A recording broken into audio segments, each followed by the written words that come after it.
1-0. We are live. Episode 17 of Sitting on 22s. We are live once again. Like I said, episode 17 of Sitting on 22s. I'm your host, Sutton Def. These are my guys. We're all back. You got Earth from Mitch here, Lord Broadus, and the Shire. We're all here tonight. This episode 17. Before I say anything else, or we say anything else, I'm going to go ahead and play our intro. Sitting on 22s, episode 17. Look, they don't even got the best in this motherfucker. You see how skimping look. It feels rough in here. It feels like I'm just drinking a bottle of gravel. I woke up this morning mortified. Hey, these niggas be drinking daiquiris. I ain't going like that. This nigga. The bitch swirl all the way to the bottom. So every scoop is different. The shit is insane. I hope you have enough money for gas later. Shit. I am the only one that pays for gas around this bitch. Fuck you, nigga.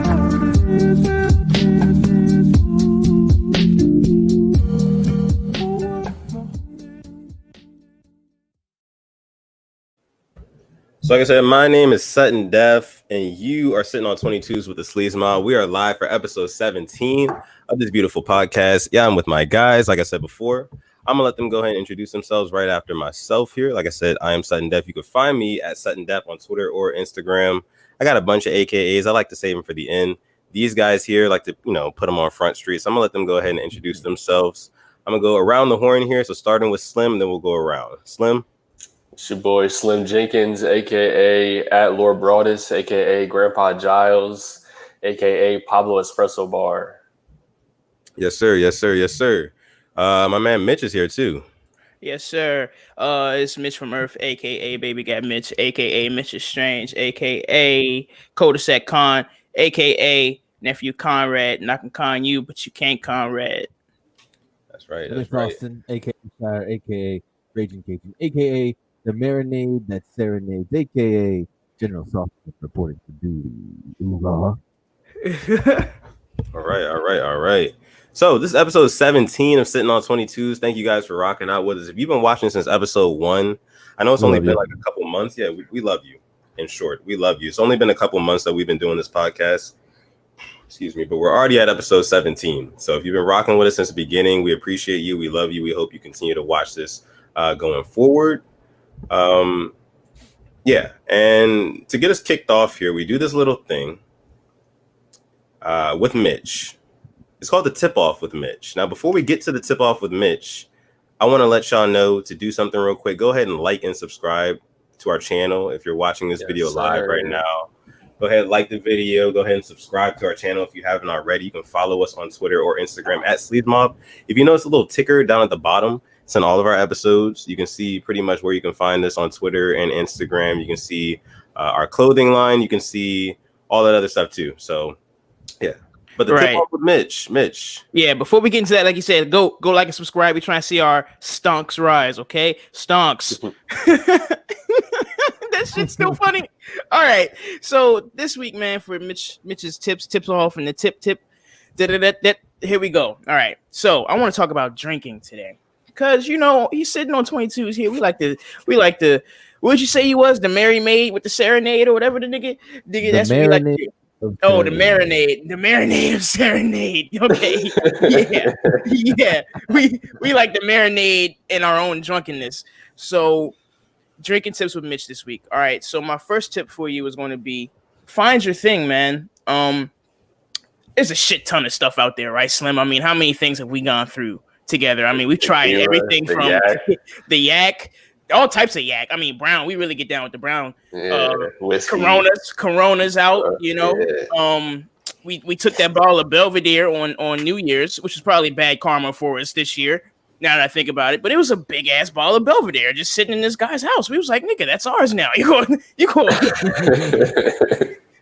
take that bottle away from you. Like, I mean, okay, but do you still have that, by the way, Slim? Whatever happened to that? Yeah. You still have it? I'm not drinking that shit. That shit's nasty. Belvedere? Why did y'all take it if it's nasty? We were drunk. We were drunk. Belvedere isn't nasty though. Belvedere is like good vodka. It's vodka. I mean, it's vodka though. Vodka, dude? Fresh vodka. That is not stonks. It's not going down if you're drinking vodka. No. Stonks are going not stonks. Definitely not stonks. If you're drinking vodka right now, put that down right now. But yeah, we stole that Belvedere because that's what we do. We're dirtbags, low life, sleeves them up, cha-ching. Next point, man. You want to mobilize your favorite drink. Find what you like, and then you want to mobilize it. What I mean by mobilize it is you want to bring it everywhere with you. Any party, any occasion. Def, when we came to your party, me and Slim brought a fifth of Douce because that's what we was on. And I have another point that segues me right into point number 3 because you want to take note of the fan favorites. You want to peep with the streets. You got to have your ear to the streets when it comes to drinking. Slim, who likes Douce? Everybody like Douce. No. Everybody like Douce. The babes like Douce. And that's why we brought Douce because we knew that if we had Douce on us, the girls would be crawling over us. Were they? No, but still, it's what that counts. Okay, so take note of the fan favorites. Everybody has a favorite. You want to put your ear to the street, be in the now when it comes to drinking, man. Number 4, I think is one of the most important ones. Is know your limit, man. You don't want to be the guy who gets kicked out of a bar because you're slapping the girl's ass. And then you say, "Nigga, do you think you're better than me?" You know, you don't want to. You don't want to be that guy in the bar. But you also don't want to be the girl at the bar that falls asleep in the bathroom floor and then gets taken out. You know? And get kicked out. Yeah, you don't want to be the girl that throws up on your date. So please know your limit. If your date is drinking faster than you, do not try and keep up with your date. If you're like, oh shit, I don't know if I can do this, I might throw up. If you think you might throw up, bitch, do not keep drinking. Okay, just drink some water. It's okay. It's okay. So going into the next point, man, don't be creepy, man. I think that kind of segues us into that nicely because if you drink too much, you're most likely going to be creepy. You know, don't be that guy that's standing in the club staring at the bitch. Okay, nobody likes that. She can tell you that that's not stocks. If you're sitting there staring at her, she can tell that you're staring at her. And if you're pushy about getting her number, she can tell she's uncomfortable, nigga. If she's uncomfortable, stop being a creep. So don't drink too much until the point that you're creepy. Some niggas are creepy without drinking, so shame on you niggas. And next point is read the room. So if you are that creepy nigga that is pushing up on that girl too hard, make sure that you can read the room or have a friend that can read the room and be like, hey, this might not be the move, bro. She might not be comfortable right now. And that's totally fine to have that friend around you. It keeps everything centered. See, the thing with me and Slim is when we go out in our heyday, we know when each of us are at our limit. You know, Slim knows if I start stumbling around and being super loud, it's time to leave. If Slim starts using language that he never uses, you know, that's when I know it's time for us to get out of there because Slim is too drunk. So we know each other's limits. So fellas, know your friends' limits as well. Read the room. 7, identify. Okay, identify as the type of drunk that you are. Okay, are you the guy who gets really loud when you get drunk? Are you the guy who has to pee every single time that you start drinking? I am. Okay, so I know that about me. So what I'm going to do is hang with niggas who don't get mad when I say, hey, I got to go to the bathroom, nigga. Like, you know, like when you got to identify. Know what type of drunk you are. Austin, what kind of drunk are you, bro? It depends on the occasion. If I'm with the bros, like I'm a happy drunk. I might be like arm around the shoulder, like we're having a good time, kind of happy drunk. Right, exactly. Sure my friends are getting drunk too, because like I can't be the drunkest one. So like I'm gonna be feeding y'all shots, making sure we're all getting kind of fucked up. Exactly. I'm a spread the wealth kind of drunk, you know. So, okay, I like that. Izzy, what kind of drunk are you, man? So you know how when they say like drinking doesn't change you, it just amplifies who you already are. Yeah. So I like to think of myself as I'm like a chameleon, right? So like I like to adapt to my environment. So when I'm drinking, it depends like how I 360 degrees. Some shit something like that. Listen, basically it depends on who I'm around. Like if I'm around y'all, it's all love, you know what I'm saying? Like I'm gonna be back in our heyday, like you said. I'm gonna be turning up, I'm gonna be raging, I'm gonna be thrashing, I'm gonna be hype. If I'm around people who, you know, is chill drunks, I'm gonna match your drunk, basically. I'm the type of drunk to match your drunk. You know, as long as you're not wilding or doing nothing like crazy, I'm gonna match your drunk. That's what kind of drunk I am. You're ditto drunk. Ditto drunk. Hey, Def, I know what kind of drunk you really are because I've seen you. Hey. No, there's a difference between drunk and blacked out. There's a huge difference, bro. Very true. Hey, Def is funny as shit when he's blacked out. Slim, what kind of drunk are you, bro? I know what kind of drunk you are, but to the masses, what kind of drunk are you? I just be chilling, man. I just be, chilling. That is true. Slim is fearless when he's drunk. You want to see a nigga attack 50 lions when he's Slim takes no for no answer, nigga. I am fighting everybody. Slim, nah, bro. Slim is that nigga when he's drunk. I like being around Slim. That nigga don't be taking no shit from nobody. Hey, when we was in the bar and niggas bumped up against us, this nigga Slim was like, hey, you had to go help this nigga because he was about to fight niggas. But me, Mitch, no, you don't. Mitch from Earth. It depends on who I'm with, like you guys said. Like if I'm by myself, I'm probably an emotional drinker. Like, you know, I'll get in my feelings, drink some shit, you know, get sad and just indulge in like my feelings. That's how that's therapy. You know, it's okay to be like that though. It's okay. That's fine. That's how you get over shit sometimes, you know? Right. Or you access things, you access problems you didn't even know you had. You know, you're like, damn, I do need to start thinking about that. But anyways, when I'm with my bros though, I love you, man. You my best friend, man. I'm just glad that you here. Yeah, man. Like I love you kind of guy, man. I tell the bros I love them all the time when I'm drunk. I tell the bros I love them when I'm not drunk. So maybe I'm just the I love you kind of guy, like from ground up. You're emotional as shit, bro. Yeah, I'm in tune with my emotions, and drinking probably makes it worse. So I'm probably a hothead when I'm drunk too. But that has been Tips with Mitch. Know who you are when you're drinking. Be aware of your surroundings and be. This is an ad now. What do they say? Drink responsibly. Please drink responsibly. Also, White Claw, if you're watching this right now, we would love to be sponsored by you, White Claw.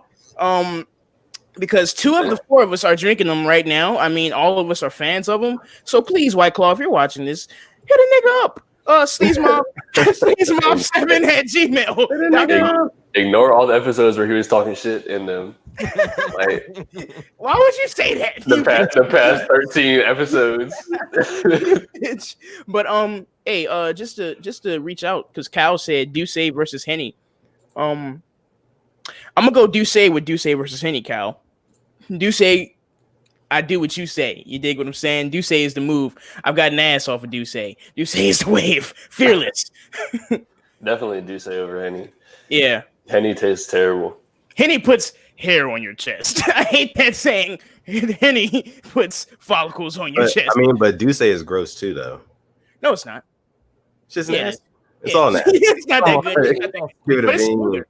It's smoother. Duce is definitely smoother than Henny.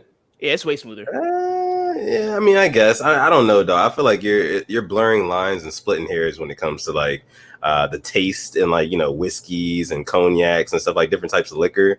Nah, come on, it's all nasty as hell. You know that. You know it's all nasty. Yeah, mostly, but not really though. Y'all ever had Casamigos? No, I've had that shit is smooth as fuck, bruh. That shit, like the anejo joint, you could just drink that shit with ice, and that shit is smooth as fuck. Cold or room temp? With ice. With ice. Oh, you just said with ice. I'm drunk. Hey, what are you guys drinking tonight though? Let's talk about that. Corona. A little white wine. White wine. The white wine, yes sir. Yeah, I've got the Claw. And look, if you're sitting on 22s with us tonight, number one, let us know if you're watching this live. Let us know that you're here. We have a live chat room here, as you see. We bring people's chats on the screen. So let us know that you're in here. Sound off. You know, whoever you are, just let us know that you're here. You know, interact with us because we love interacting with you guys. And we want to know what y'all are drinking tonight. Vegito says, "Yo." I'm not sure who Vegito is necessarily, but he says, "Yo." So hey, I rock with Vegito. So shout out to you, Vegito. Hey, sure. Yeah. Hey, add some more. Don't be shy. If you in here, say hi. Say hi. Add some more. Put some more. Yes, sir. Says, more. And speaking of more, I think what everybody in this chat should go do is go shop more Oler clothing. Do you feel like you're overlooked and underrated? Well, boy, do I have a clothing line for you. You want to go shop at olerclothing.com. I have that exact hoodie. Fits on you just like that. Okay? Chest. Snug. All right? Snug, bro. That's a comfortable hoodie, dog. Chest. Hey, look, that's the taco meat. It's perfect, bro. Falls right around the corner. Hey, fall is here. Olerclothing.com. Go shop. If and only if you want your stonks. going up. Yeah. So, what was I about to say? Let's see. Quan said he's in the joint. Yeah. So cool. Look, guys, it's been a week since the last episode of Sitting on 22s. Austin was not with us last week. The Shire. What? Tell the people what happened to you last week, bro. Where were you, dog? What happened? We missed you. Went outside. Worst part. I was right here, right where I always am. But I've been questioning whether or not I moved to I bought a house in a good neighborhood because the water's been out like 4 times for maintenance. Damn. Okay, maintenance. Wake up 2 a.m. and the toilet, the thing that fills the toilet, is going crazy. I'm like, what the fuck is going on? I'm like, oh, the water's out again. God damn it. Hey Austin, say maintenance again. Maintenance. With the quotations. Maintenance. I've never been in an area like I was here for a month and it went out 4 times. What's going on? They creating jobs for people. Someone's hitting a pipe and saying, fix it. I don't know what's going on. Might need to reevaluate. Last week, I got home. I had an hour and a half to get myself ready, so to speak, hit the powder room. And got home, no Wi-Fi, no internet, no nothing. Gone. Depleted. Gone. I couldn't even load. I was trying to watch what y'all were doing, and I have like a bar of service regularly. Jesus Christ. Couldn't load it. But I mean, we're glad you're back this week, Austin. You know, we have the original all 4 cast of Sitting on 22s. This is episode 17. I'm gonna say it one more time. If you weren't in here the first time I said it, go ahead and like and subscribe to our channel. Like this video, subscribe to our channel. Follow us on Instagram and Twitter at SleazMob. Let us know that you're in here if you're in here live watching this. If you're not watching this live, you're listening to it on SoundCloud or watching the replay on YouTube the next day or the day after that. Big shout out to you as well, but make sure you like and subscribe and go follow us on our social media. Now, with no further ado, I want to get into our first topic of the evening. And our first topic of the evening is something that's kind of been it's been popular over the last week. So maybe kind of obvious.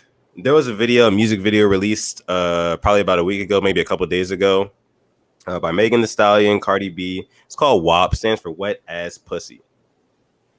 Now, wise ass pussy. Wise. Shorty said, I got mad gray hairs on my pussy. She was like, this wise ass pussy. Hey, if you got a wise ass pussy out there, go DM me at Earth from Mitch. On Twitter. Ain't never if I can learn a couple things. I ain't never seen a wise before. Shout out Kristen. She says, hey guys. Hi, Kristen. So there was a video. It was called Wet Ass Pussy. It was put out by Megan Thee Stallion and Cardi B. The video received a lot of praise. It also received a lot of backlash, right? So the question that I'm posing to you guys is, do songs or videos like WAP place a negative stereotype on Black women? Now, here's how I came to this question. I saw a lot of criticism for the video and the song on social media and the internet, and just talking to a lot of people that I normally talk to on a day-to-day basis.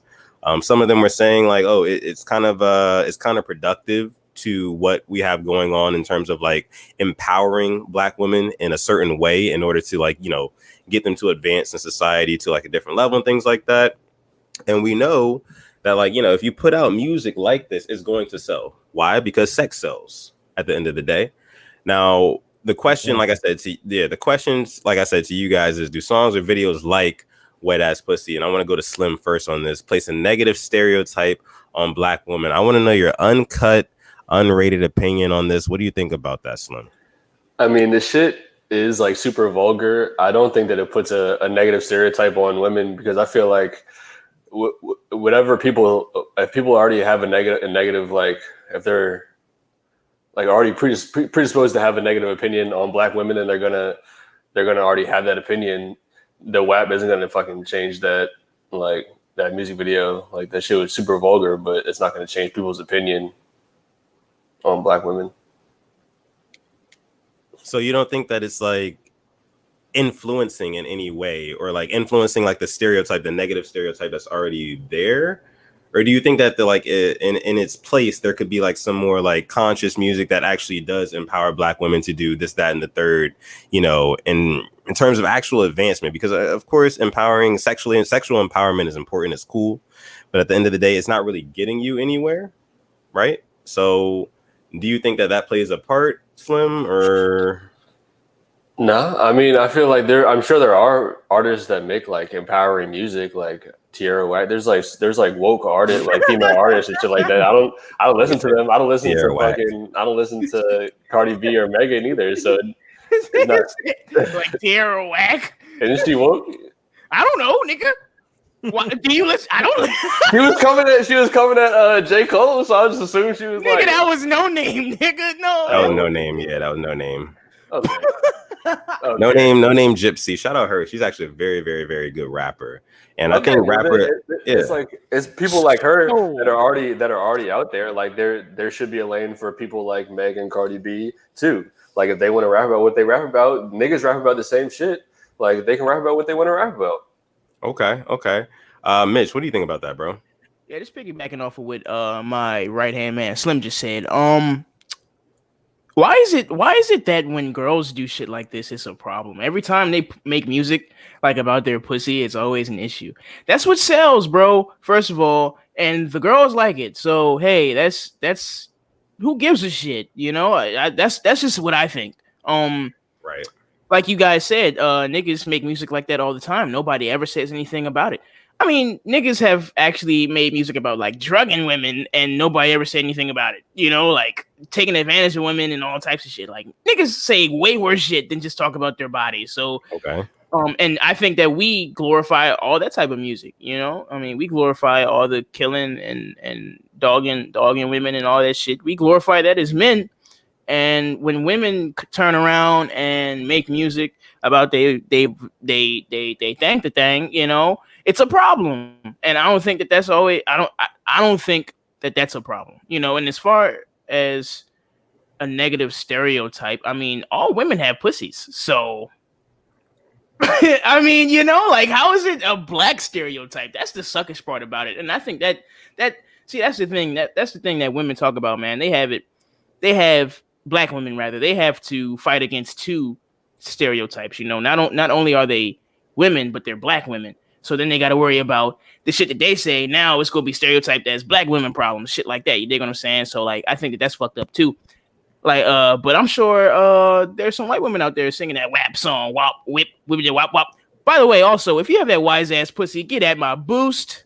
I'll hand that out at the end of the show. I'm handing out flyers, guys. I'm starting a thing where if you find me attractive, you can come find me attractive.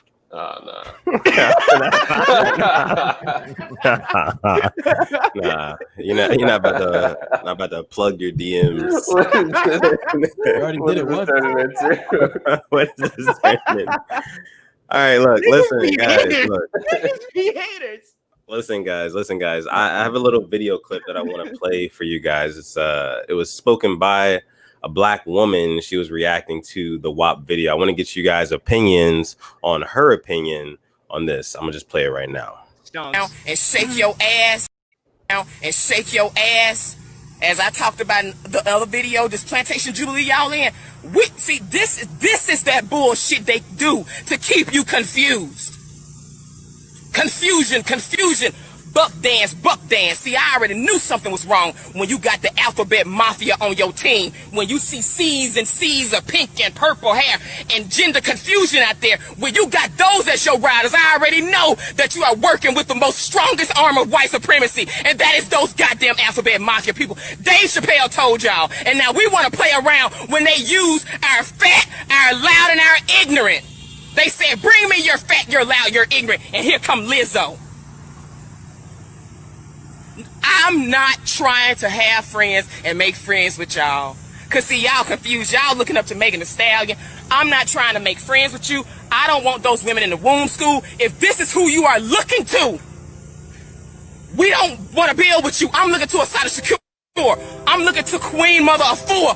I'm looking to Scheherazade Ali. I'm not looking to Megan Thee Stallion.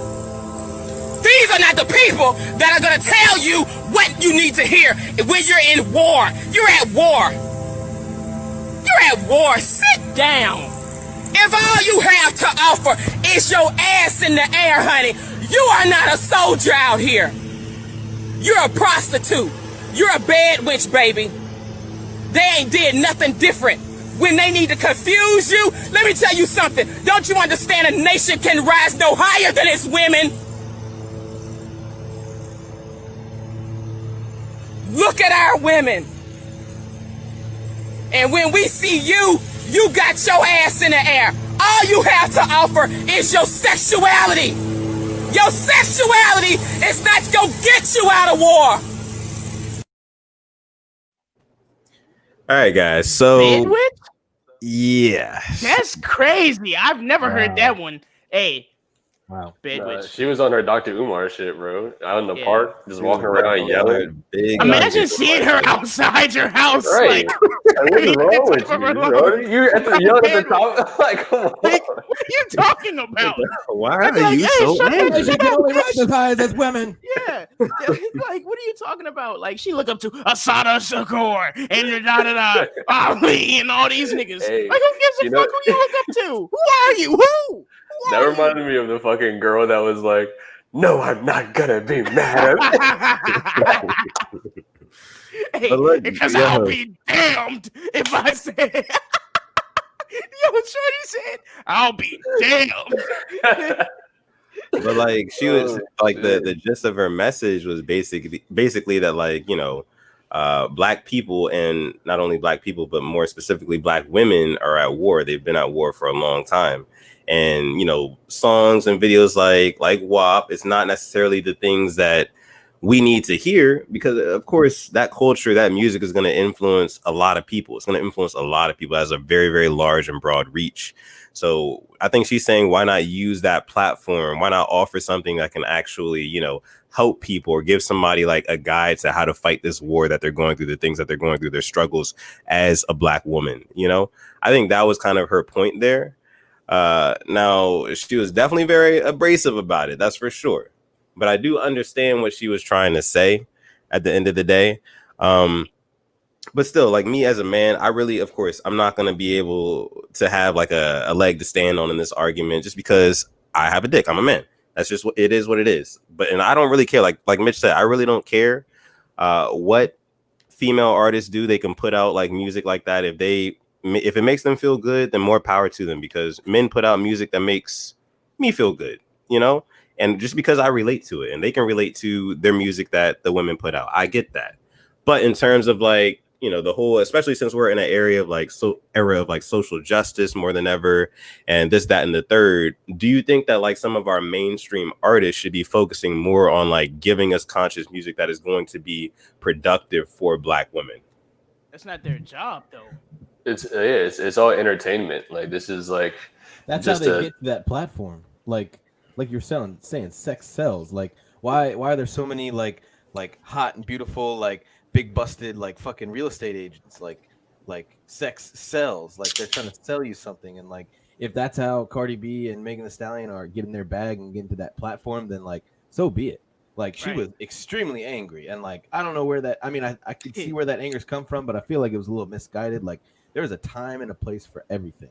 Like porn is alive and well. You can go on the internet and find whatever the fuck you want, even some wild, crazy shit. You can find it. That every motherfucker who's like trying to suck off a horse or some crazy ass shit like that is like, you know, painting the picture for everybody. Like, no, like, that's not how it works at all. Like, come on. Like, just because they're shaking ass means that like, oh, everyone's gonna look up to Megan Thee Stallion and Cardi B to like lead us out of this fucking like race war. Like, no, that's not what they're about to do. They can use their platform to inspire and then like stand for, you know, equality and all that kind of stuff. But like, that's how they're making their money, and like, that's how they're getting to that platform to then reach, you know, millions of people. But I mean, I have this to say in response to that. Those are the things that are selling, but Megan Thee Stallion and Cardi B aren't necessarily the ones actually selling it. And I think that's kind of like the stem of the problem, because the ones that are actually selling and distributing that music to the masses are like these big name companies that are run by like a lot of oppressors, like oppressor being, aka white people, right? So they're taking advantage of like these younger black artists. Oh, you want to rap about your pussy? We know your people like that. So we're going to put you on the biggest platform in the world just to, you know, continue to spread that out there. And, oh, you know, name, we're talking about some socially justice or some conscious shit that could actually empower people and give some people some knowledge. We'll keep you in the underground. You know what I'm saying? Like, I think that that's kind of the thing that's bothering a lot of people. And I understand that viewpoint. Yeah. Well, I get what you're saying with that, but like, why? I mean, music is an outlet to express your feelings, like, and sometimes like music, you want to be able to feel it, but you also want to like let loose and have fun. Like, you don't necessarily need to be, you know, sending a conscious message in your music all the time. Yeah. Like, I understand what you're saying, that like that probably is happening where like, you know, these people who are racist and they're oppressors in some level that are saying the conscious rappers, no, we're not going to distribute your stuff and we're going to put up like the wet ass pussy like that. I mean, honestly, wet ass pussy is going to sell over conscious music, even if they weren't the ones in charge, in my opinion. Right. But like, that probably does happen, and that's a shame. Maybe that shouldn't be happening, and maybe you could reach more people with a conscious rap or conscious songs. But in my opinion, I don't look for, like, I'm not a big J. Cole fan. I mean, he can rap his ass off, but like, Jermaine, Jermaine, Cole. I don't really look. I don't look for conscious rap. I mean, sometimes it can find my way into my, you know, my music choices, but I want to be able to feel good. I want to feel the music. I want to be able to like relax, maybe let loose. You know, I don't have a pussy, but if I did, real niggas don't die. A little bit, you know, like, I don't know, like, shut the fuck up. If you want to let loose a little bit, that's fine. But I mean, I like that song. I'm sorry, I do like that. Real niggas don't die. Form at the block. 71745. Quick disclaimer though. DMs, huh? Quick, no, fuck you. Quick disclaimer. For Your Eyes Only is J. Cole's best album. But real quick, Austin, just to touch on your point, man. Yeah. I've never gotten so up in arms about like a celebrity. Like, have you guys ever like gotten so mad about something that a celebrity has done that you make a video and you're like pissed about it? I feel like those are the same people who are like, oh my God, like, you know, such and such is dating whoever. Oh my God, they're about to have a wedding. Like, exactly. Why do you care? Look, just listen to the music, man. It's fucking music. It's a turn-up song.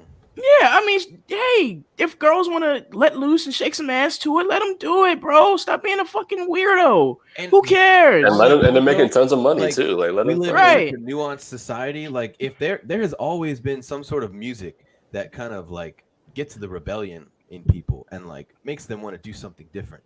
Like, rock and roll used to be a term for sex and like, you know, like does she rock and roll kind of thing, you know? And like rock and roll became a thing and it was like all these rebels and like rock and roll music is bad. Like it's up to parents and individual households and people in general to be like, yeah, that's all fun and games. Or like porn, for instance, yeah, porn is out there, but that's not representative of real life. Like, your first sexual encounter is not going to be like a porn scene. Like, you know, all these things it's not representative of what's going to happen to you. And you need to set that straight with whoever. So is it like maybe deterring girls away from, you know, other parts of society? Maybe, I don't know. But like, everybody makes choices and I don't know. You can't blame someone else for thinking a certain way. All right, so Kristen says that the way they embrace their sexuality in those videos is liberating. I don't like how people with platforms are expected and pressured into speaking or creating art on certain topics. Now, this is something that I do agree with. You know, as an artist, and I think that one of you guys was just mentioning this as well. As an artist, you're supposed to create what makes you feel good, you know, what you feel, that sort of thing. And if artists like Megan Thee Stallion, Cardi B, you know, X, Y, and Z rapper, whatever, if they want to talk about their pussy, if they want to talk about shaking ass, they want to talk about, you know, all that vulgar stuff, then, I mean, let them do it. I say let them do it. My problem is when, like I said, like those big industries and stuff like that, they only put that out there. They distribute that the most to the masses. You know what I mean? And I guess it's because they don't really care about the social construct of the world and like the social productivity or the racial productivity of like Black people and stuff like that. I don't think they care about the advancements. They just care about their bottom line, right? And they know that like Megan Thee Stallion and Cardi B on the same track, that's gonna sell. And No Name is not. So it's like, I don't know. What do you think? Yeah, I mean that's what it boils down to. It sells, bro. I'm sorry. It comes down to a money perspective. Like, I think someone's gonna say at the end of the day, it's a business. Like back in the '80s, like Austin was saying, in the '80s they pumped rock and roll because that shit was popping. Right now, rap is popping, and they're making the shit that fucking people want to hear. So that's why the white people are pushing that shit. I'd rather hear about some wet ass pussy than goddamn Kamala Harris, nigga. And goddamn social reforms and shit, nigga. You turn that shit on, that's a one-way ticket to getting skipped. Hey, if I'm driving, that's gonna be the tip next week, is what not to turn on when you riding with me. I don't want to hear no goddamn bullshit about no politics and none of that bullshit. Nigga, I want to hear about pussy popping, guns flying, niggas dying. That's what I want to hear about. But see, is that the problem though? Is that the problem? The fact that like that's the stuff that like that's the stuff that we want to consume. And real life is a reflection of arts and vice versa. So like you put all that stuff into the minds of especially like a lot of like young people, and they start to adopt those mindsets, and they don't have anything else to grab onto. They don't have any other conscious, rappers or like artists and stuff like that to really teach them the ways, like tell them things that they really need to hear, because that stuff's not distributed. It's not on their timeline. It's not on their feed. Bro, that's the problem. It's not the artist's job to teach the motherfucking youth how. Nigga, my dad and my mom taught me how to be a man, not fucking 50 Cent rapping about I take you to the candy shop. Did I want to get my dick sucked? Of course. But my parents was teaching me how to be a man, nigga. That's what it boils down to. The youth shouldn't, if they are looking up to him, of course, it's human nature to look up to like famous people and shit like that. But at the end of the day, it's our job as the adults, as the parents, to teach the kids and the youth, nigga. Like Lou Young said, you gotta teach the youth. you gotta teach the youth, bruh. It's like, not representative of real life. Right? Exactly. That's not our job. It's not their job, because they know. Like we know that they there just solely for entertainment purposes. Kids are very impressionable. So it's your job as the parent to be the impression. Nigga, you got to teach the kids as the parent. You dig what I'm saying? Like I said, 50 Cent, we had niggas rapping about they dick getting sucked. We had niggas talking about, I'm gonna get my payback on you niggas because you niggas rolled up on me. I'm gonna shoot you niggas. We had all types of music growing up. Look at us now. Did that affect us growing up? Not at all. Because guess what? We all had solid families, and our parents, we had our dads, our lives, our moms, or whatever, who helped formulate ideas and help make us who we are today. Long story short. So that's what I think it boils down to. Right. And at the end of the day, there's always going to be like, if you want to find the trap shit, you're going to find the trap shit. If you want to find the conscious shit, you're going to find the conscious shit. Like there's going to always be a lane for each different thing. And a nigga who's in a situation like that anyways, who has to do whatever he got to do in order to get by, he's going to do that shit with or without niggas rapping about it. You don't got to hear these niggas rapping about it because he going to do it anyways. So, influences come from everywhere. I mean, it's not even, there's positive influences as well. So, I mean, we can't condemn the people who talking about their body, nigga. Keep showing ass. I mean, shaking ass. We'll show it too, but keep rapping about it. Bottom line, if it's making you money, man, I'm supporting that shit. If you support, I mean, if you making money off of it, that's what I want to hear. If I'm gonna listen to some women rapping, I want to hear you talk about shaking your ass. Yeah, and I feel like back to Izzy's point about like he doesn't, and I know, and I don't agree with it either. Like propping up. I mean, it comes down to money though. Like you're gonna prop up what's gonna sell, and the conscious stuff isn't gonna sell as much as shaking ass and like just like what Mitch was saying. So it's like get that bread, get that. I mean, maybe they're suppressing. Get the bread, get the head to leave. Get out of there. Why would you invest in something that's not going to sell and then waste money? Like I feel like it comes down to a money perspective. I think that like those evil people probably do have that does happen some way, shape, or form, but I think most of the time it's probably a money thing. Like if you want to reach everybody, like shaking ass. Like that kind of shit is gonna reach more. Then people leave. Shake some ass, then dip. Ain't nothing wrong with shaking some ass. Shake some ass, look at that dip. All right, get that bread. Let's see. Imani J, she just put in the chat. She says, "My mom didn't let me listen to My Neck, My Back, but that just made me want to listen to it more. I didn't even understand what she was talking about." So. That's a good point, Amani. Yeah, I mean, I guess like if you're holding things back from children, of course they're going to become more curious about it. It's the whole like concept about like, you know, preacher's daughter sort of thing. Like if you hide them from something like their whole life, they're going to feel more and more inclined to try to seek that thing out. But my thing is that, like, you know, and it goes back to like the industries, and I think this is where we're being failed as a people, as like a race, honestly. That we're just not being pushed in positive ways. Most hip hop music, most music put out that is like labeled under the genre of like rap or hip hop, it's negativity, right? It's a lot of negative stuff, and like I just don't think that like that's the sort of thing that, like, you know, these big industries should be pushing. And it's like Austin said, it's the thing that makes money. But I think that's what needs to be changed, guys. I think that's what needs to be changed. Like, we need to step up and, you know, start purchasing music of people who are actually talking about like some real shit, you know? And I think that it's fine to have like artists like, you know, Megan Thee Stallion, Cardi B, Nicki Minaj, all those. I think they're all great artists, you know, but I think there needs to be like an equal level playing field for like artists who are actually talking about something that can, you know, advance like the minds of like, you know, young Black people. I agree, but it's never going to be level playing field unless people want it equal.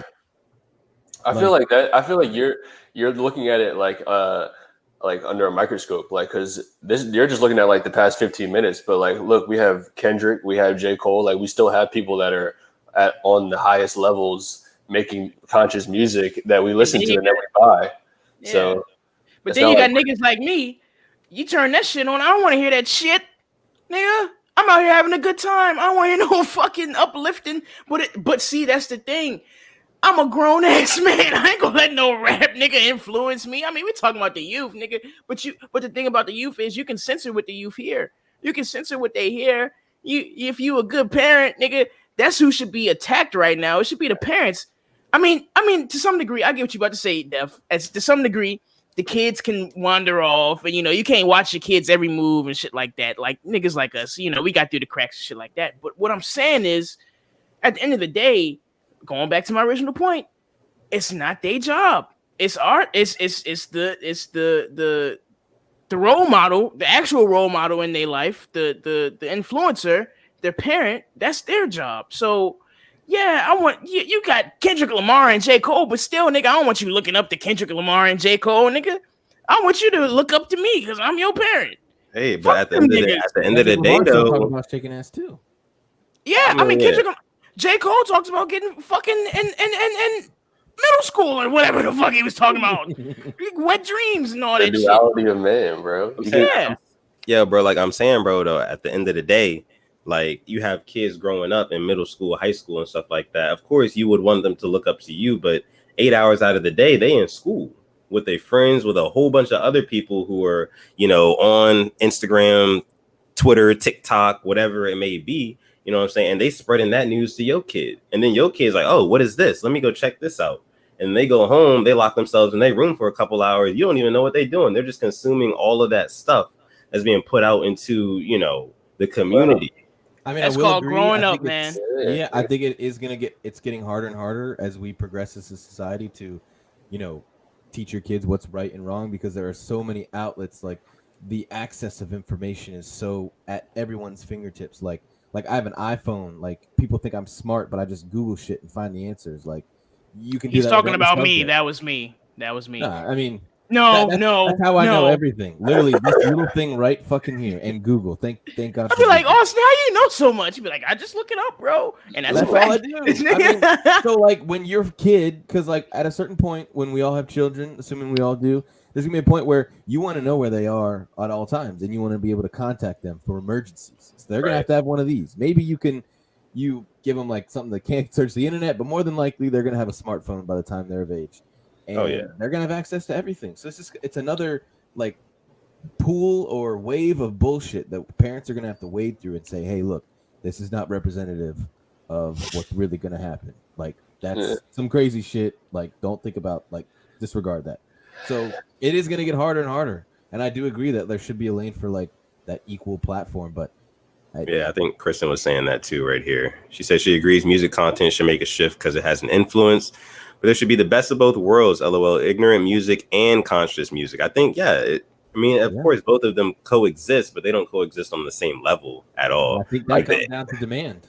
Like, yeah, right down to demand.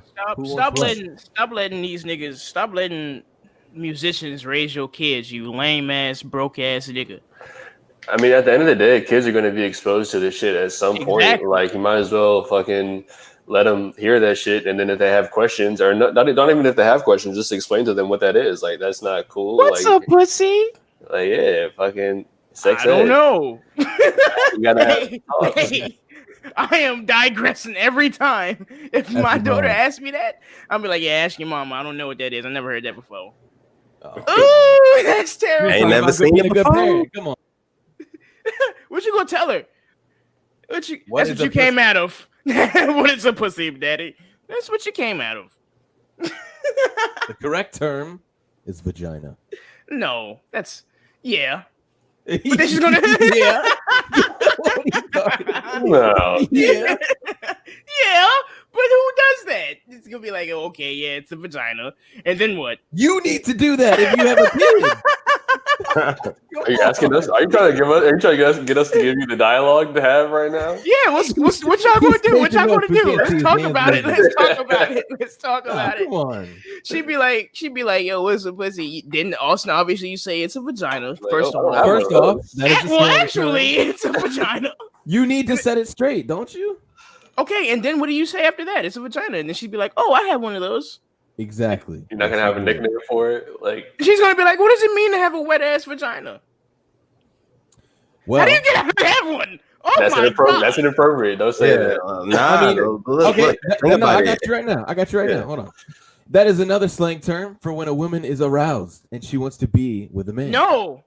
Yes. You can't say that. Yes, aroused. This is gonna be like, what does aroused mean? Yeah, it's gonna be like, Daddy, I'm aroused. It's gonna be like horny. It's gonna be weird. It's gonna be weird. You have to have that conversation. So many people are like, don't want to have those conversations. How am I supposed to tell my kid this? You fucking tell them. They're smarter than you think.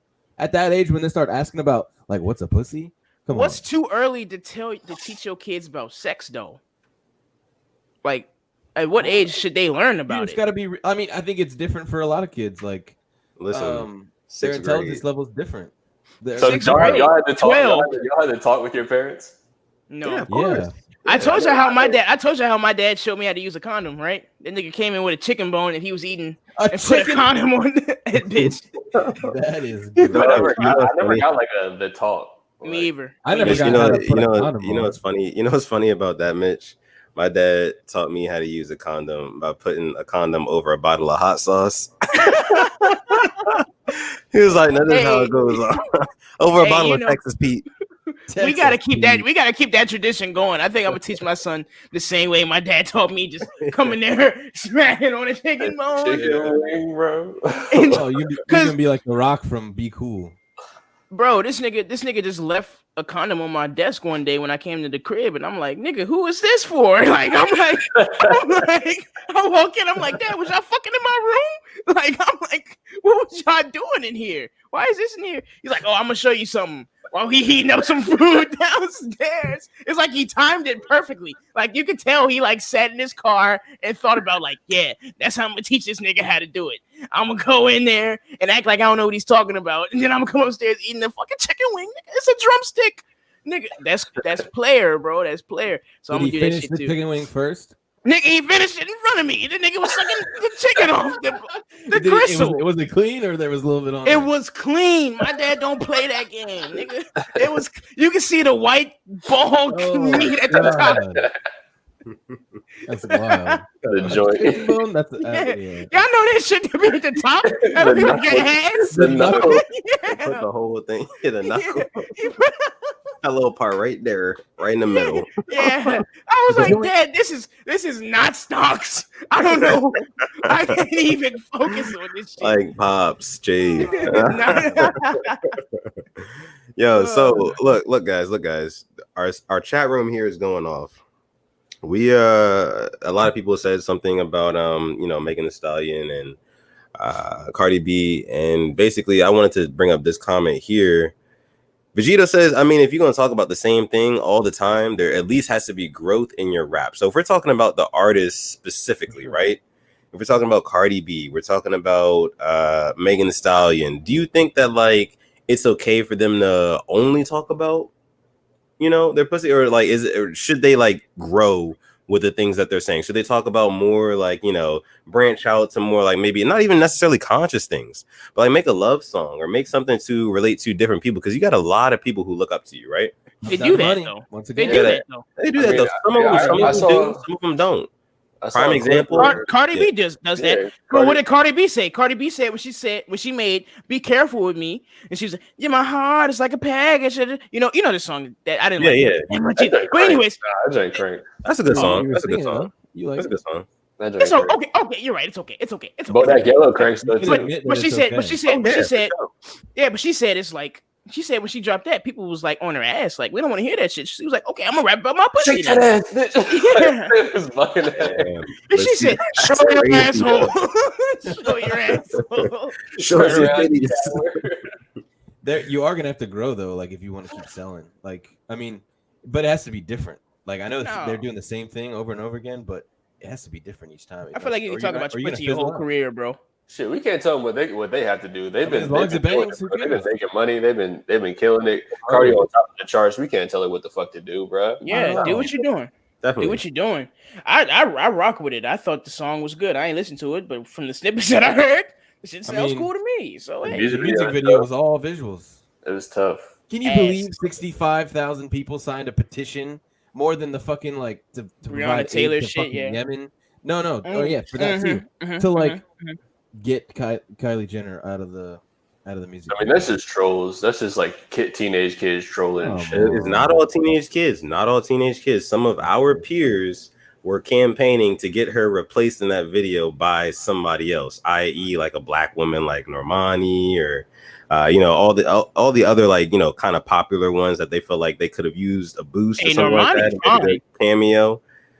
What do y'all think about that? Do y'all think that like people should be campaigning to get Kylie Jenner up out of there? Is it not progressive enough for you? What's up? It's the same people who are caring who dates who in the celebrity world. Like we need to worry about bigger shit, man. Worry about bigger shit. I feel that. I guess like people's like thing was like, why would you put Kylie Jenner in the video when there's so many other like, and this goes back to like the whole empowerment conversation. Like if you're gonna make like a video rapping about your pussy, you know what I'm saying, like that, you might as well throw like a black woman on the up and up in there just to bring her up to that pedestal. Or got money to put her in there. If you think about it from a marketing standpoint, if you're fucking talking about pussy, you might as well throw Kylie Jenner on there. Niggas gonna talk about her. Everybody gonna talk about her. Whoever's controlling that whole production, they want to reach the most amount of people. So who are they gonna get? Kylie Jenner. Right. And I bet they got paid to put her in there. Oh, for sure. Like, why wouldn't? I mean, it's a money thing. At the end of the day, they want to reach. I don't know if they got paid. She got paid. Everybody made money in that thing. Nobody lost money in that. Oh, of course not. But I wouldn't say they got paid for putting her in there. I think the only thing that they gained from putting her in there is the viewership. I don't think they gain any monetary, That's all part of the business. Like if you're a music video making company, you want more people to view it, you're gonna. But you got to pay to get her on there, though. Yeah, you're gonna hire her to make more money in the end, though. I mean, what are they getting paid off of? Like viewership, I guess. Probably. If you get paid after so many subscribers, you get paid like 4 cents a view on YouTube or some shit like that. Hey, they would shake that video was crazy. Shout out to them, man. Hey, look, do your thing, man. My last say on this is, like I said, it's our duty to teach our own kids what to fucking do. It's not no damn celebrity's responsibility to be a role model for them. I mean, that's just corny to me. If you making videos about shit like that, nigga, you're corny. You need to find something better to do with your time, nigga. I would never go on the internet and make a video slandering a celebrity. Who gives a shit? Nigga, you could use that time right there that you doing to make this video to go teach your kids something constructive. So get the fuck out of my face. We don't want to hear it. I don't give a fuck. I don't have no sympathy for you or your stank ass kid. They probably got boogers and shit, and nigga, they need some new underwear. If they've been wearing the same underwear for the last year, nigga, it's time to get them some new underwear, nigga. And stop buying them cheap ass underwear. Get them, at least get them Hanes, nigga. You be trying to get that bullshit. Yeah, get them some Fruit of the Loom at least, nigga. You be trying to get that bullshit they sell at Walmart and all that bullshit, the fucking shit that be $2.99 a pack. So stop being like that and actually treat your kids to something nice and stop talking about these damn celebrities. You lame ass nigga. And that's all I gotta say about that. Slim, any final thoughts? Hey, I think Mitch just covered all the bases with that one. He did better than I could ever do with that. Okay. But no, I just feel like there's a lane for everything. Like, are we like, and let them fucking make their money. This is their time. They're fucking making all the music that they can right now because you can't tour right now. So just let them make their fucking money. Like, yeah, and I also think that it kind of goes back to like, you know, who are the main consumers of this music? The main consumers of like hip hop music are white people. That is a fact. The main purchasers, buyers of it. So like if these industries and these companies, like record labels, are seeing that like, oh, a lot of these white people are buying this music that, you know, shows black people in this light, then this is what we're gonna push. We're gonna get all the black artists who rap about these sort of things or talk about these sort of things, and we're gonna push them because that's, like Austin said, that's what sells. And I think that's really sad. I do.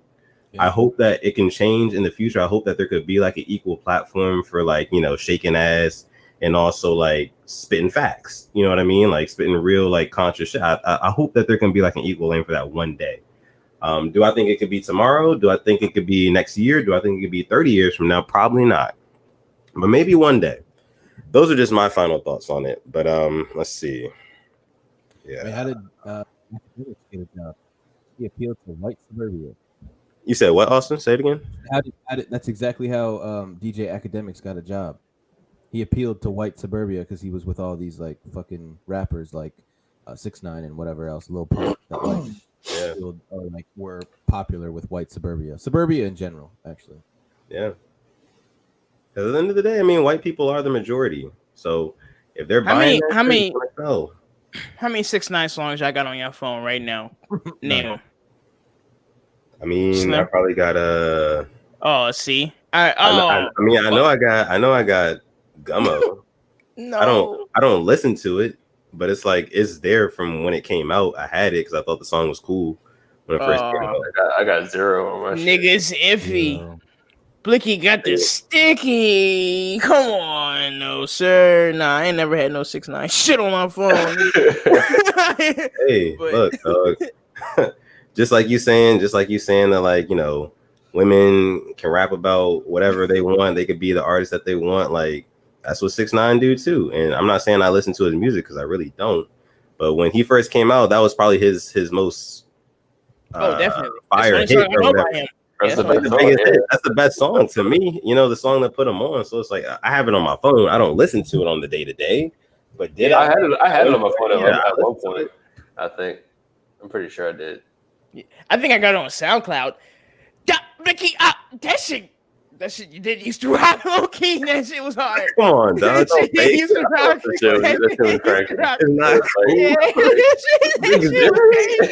Niggas iffy. Ricky got this sticky or sticky, whatever the fuck that nigga. That shit was hard. Yeah, you right. But yeah, whatever. But yeah, man. Yeah, I don't even know what you were saying, Dev. But look. So that actually leads us into our, and I wanna go over this real quick. That leads us into our first mob mail question tonight. Mob mail is a segment we do. You can go ahead and DM us, send us an email, or put a comment down below this video of any questions you want us to answer on the following episode of Sitting on 22s. We will answer it live for you. We'll put the question on the screen, all that good stuff. So this question kind of branches off of what we were just talking about. Megan Thee Stallion. She's a very like hot up and coming artist. I still think she's up and coming, guys. I really do, because I mean, she's got the song with Beyonce. She's got the song with Cardi B. She's got, you know, multiple other hits and stuff like that. But I still feel like she's on her way up. I still feel like she's not on the level of like Cardi B. She's almost there. She's definitely not on the level of like Nicki Minaj. Nicki Minaj is like a staple in this game at this point. She just has tenure. Yeah. So the question is, who should Megan Thee Stallion's next big feature be? Now, listen, before you guys answer this question, like 3 guys here, I want you guys in the chat room. Who do you guys think Megan Thee Stallion should get next on her next song to be, you know, featured on like a big chart topping song? Like, should it be like, I don't know, like a Rihanna? Should it be like a I don't know, like maybe a male artist. It doesn't have to be a female artist. Who do you think it should be though? I want to go around the room on this. I'm gonna start with Slim, then I'm gonna go to Mitch, then we're gonna go to Austin. But Slim, who do you think that Megan Thee Stallion's next big feature should be for the betterment of her career?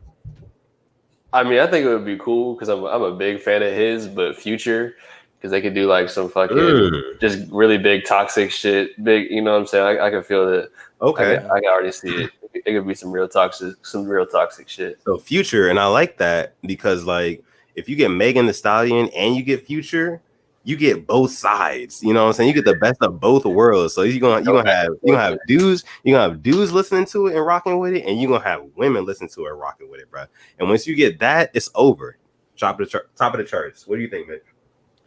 Def, take one guess on who I'm gonna say. Shit. I don't fucking know, dude. Nigga, there's only one right answer for this. It's Drake. Oh, that was my answer. Drake makes hits. Nothing but him. Nothing but him.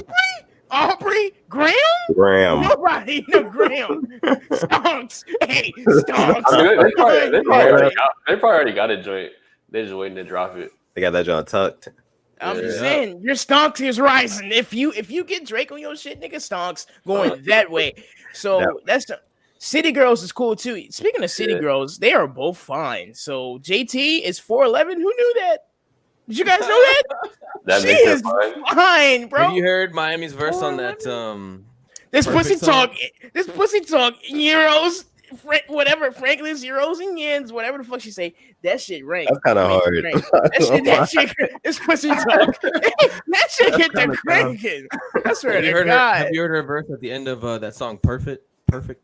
No, like, who's that? Somebody I'd never heard of, like Cousin Stiz or something. I know if Dan's still in here, he be quoted on. This nigga Slim look like Cousin Stiz.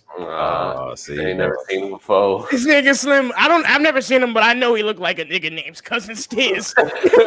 That's all I know. Get the fuck out of here. But City Girls, yeah, Monty J, this pussy talk, euros, Franklin's, and yens or whatever the fuck she said. I'll fuck with that. Flo Milli, I ain't never heard about no goddamn. Flo Milli, cool. I never heard about like her. Flo Milli until like 2 weeks ago. Yeah. I didn't even know people was taking her serious, but okay, cool. I might need to check her out. But I'm gonna check her out. English, Spanish, and French. God, that shit hard. Hey, we need to kind of that real quick. That's kind of cool. Crazy. That shit crazy. But yeah, Austin, who you want to hear Meg Thee Stallion make a song with? I was definitely thinking Drake. I mean, I think other than Drake, in order to like blow it up to the fullest, I think I do think I've seen this on Twitter a lot. Okay. No, not Michael Jackson. There's no hologram coming out at the concert. God. Okay. Michael, God. That's the only thing but Tierra Whack. Nobody, hey Rick, don't nobody want to hear that. Don't nobody want to hear that shit. I don't want to hear no Tierra Whack. So fuck off the airwaves. If she ever comes back into the music scene, I'll go with Rihanna. I don't know what it would sound like. Rihanna. Yeah, like what would that even sound like? Megan Thee Stallion and Rihanna? Like, it would have to be trash. I don't know. No, it would not be trash. She hasn't done anything in so long that whatever she puts out would blow up. Yeah, definitely. It's pussy talk. Hey, that shit cranks way more than Rihanna got right now. It's pussy talk. But listen, I'm telling you, Rihanna got that reach. You dig what I'm saying? Like like I said, the question was for the betterment of her career. Who should her next big feature be? If she get Rihanna, people were saying all week on Twitter, if she get Rihanna, bro, she's mastered all 4 elements. She got Cardi B, she got Beyonce, didn't she get Nicki Minaj? She did a song with Nicki Minaj, right? Yeah, Nicki Minaj. And then if she get Rihanna too, that's it. You know what I'm saying? She completed the goddamn the foursome, the gauntlet. Yeah, she completed it. Now, none of those rappers or artists are gonna be the artist that I think that Megan Thee Stallion's next big feature should be. I think Megan Thee Stallion's next big feature should be Rico Nasty. No, stop. And the reason I say Rico Nasty, listen, hear me out. Don't say it's not Stonks yet. But look, I feel like they share a lot of the same energy, you know, that carefree black girl energy. They gonna turn up on a track. Both of their delivery is crazy. You know what I'm saying? Megan Thee Stallion, her delivery is on another level. Rico Nasty is on that same level, if you ask me. She just hasn't really hit that mainstream level yet. Exactly. They ain't reaching no new people. But no. But check this out though. I think that if Megan Thee Stallion gets Rico Nasty on her shit and it's actually a banger, it's got to be a good song now. If it's a good song, that could do big numbers. That is every boyfriend's nightmare. Look, if a nigga is riding around with his girlfriend, she's taking the aux cord. First of all, right or wrong, guys, you let me know because you guys are in relationships. Is she taking the aux cord from you? Yes or no? You playing music in the car? Hello? I'm playing music if it's in my car most of the time. You're playing music if it's your car? That's how it works now? I mean, if she playing Rico Nasty and Megan Thee Stallion in the car, I'm not gonna be mad at it because I know it's gonna crank. It's a terrible time. It might not be what I want to hear, but I know it's gonna crank and I know it's gonna make her happy. So it's like get the okay. Okay, You've never been in a relationship. I was in a relationship with a girl, and she was playing the Tory Lanez album. The whole nigga, I was coming from Annapolis to home. Nigga, what was I supposed to say? Turn it off. Next song? Yeah, next song. Be a man. Oh, okay. Fuck you. Hey, Slim, what else you got? Come on. Be straight up. What else do you got? Yeah, like play something else. Like turn this off. No, because like Def just said, it's to make her happy. Happy wife, happy life. So if she likes it, I love it. Can we not both be happy? No, that's not how relationships work. You know that. You know that. Y'all never heard of Steve right now? You know that. Oh damn, I look like a dick. But y'all never heard of Rico Nasty song? She don't crank. That's not the one to reach new people. That's like like we're from the DMV, so like I feel like don't do that though. Rico Nasty is like she's definitely nationwide now. At least she's bigger than Meg Thee Stallion though. Come on, dog. No, of course she's not bigger than Meg Thee Stallion, but she doesn't necessarily need somebody who's bigger than her to make a hit song. As long as there's that chemistry, and I feel like those two could have some really good chemistry in the booth together. And I feel like if they make a song, you don't think? I mean, y'all might not agree with me on that. I agree. I do agree. That's not what's gonna make her. That's not hotter than the names that we just named though. Dog. That's the worst one. That's the worst one, hands down. Slim, what did you say, Slim? What'd you say? Oh yeah, get him out of here. Nigga said Drake, Rihanna, and Future. This nigga say Rico. What about Rico? What about Rico? Rico. I mean, y'all said Drake and Future. All right. So the thing about Drake and Future is that they both got dicks, right? So the thing is, like, of course, it's gonna be a hit, but at the same time, it's not gonna be like as powerful as something like like a Rico Nasty and Megan Thee Stallion or Rihanna. I think Rihanna's probably the best option.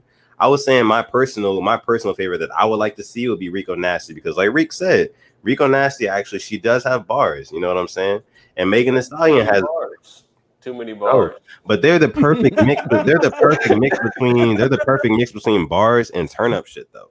That's the thing, and that's why I feel like they would have really good chemistry because their energy is also on a similar level. You know what I mean? I feel like one can transcend the other.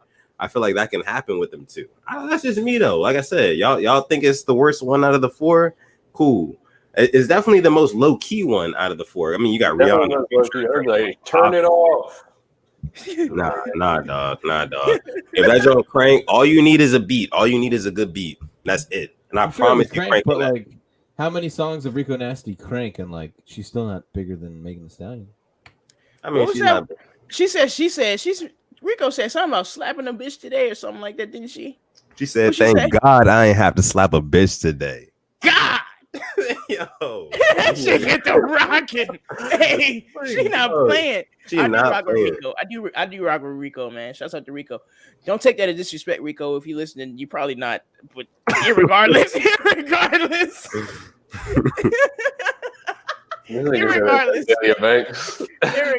Yeah, don't nobody want to hear no damn Azalea Banks Pacino. Get your black ass, you're drunk. Get your black ass.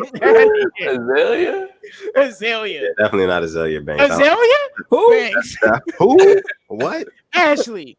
Ashley Banks, get the fuck out of here. No, we're good on that one.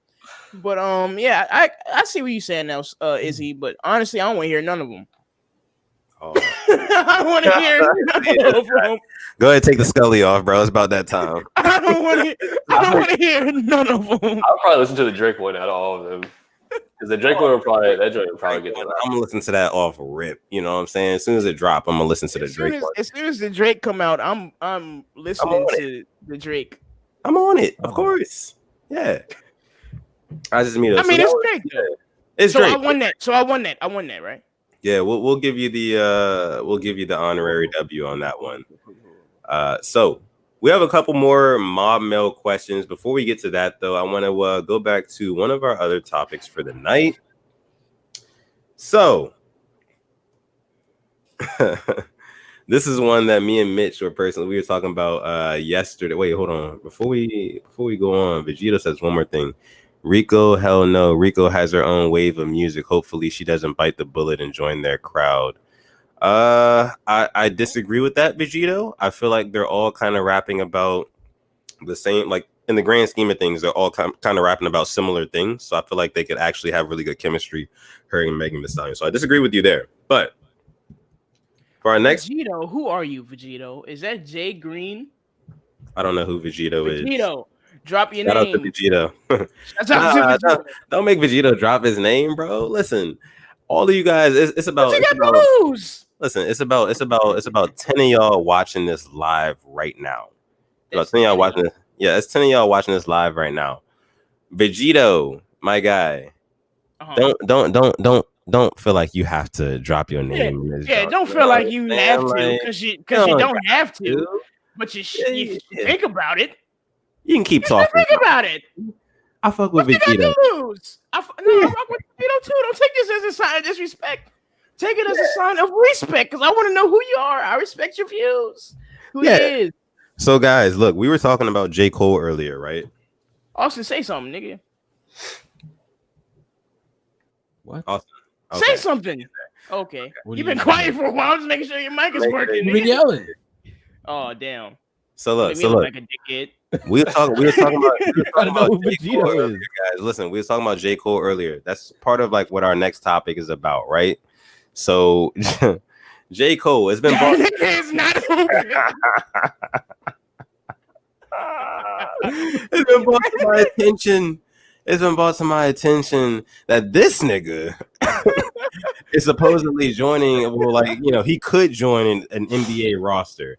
The National Basketball Association, for those of you guys who are not aware. Is that Gucci Man? Nigga, in the back? Yeah, in the red. The red? That is? Is that Slim in that gray hoodie over there in the left, to the far left? That's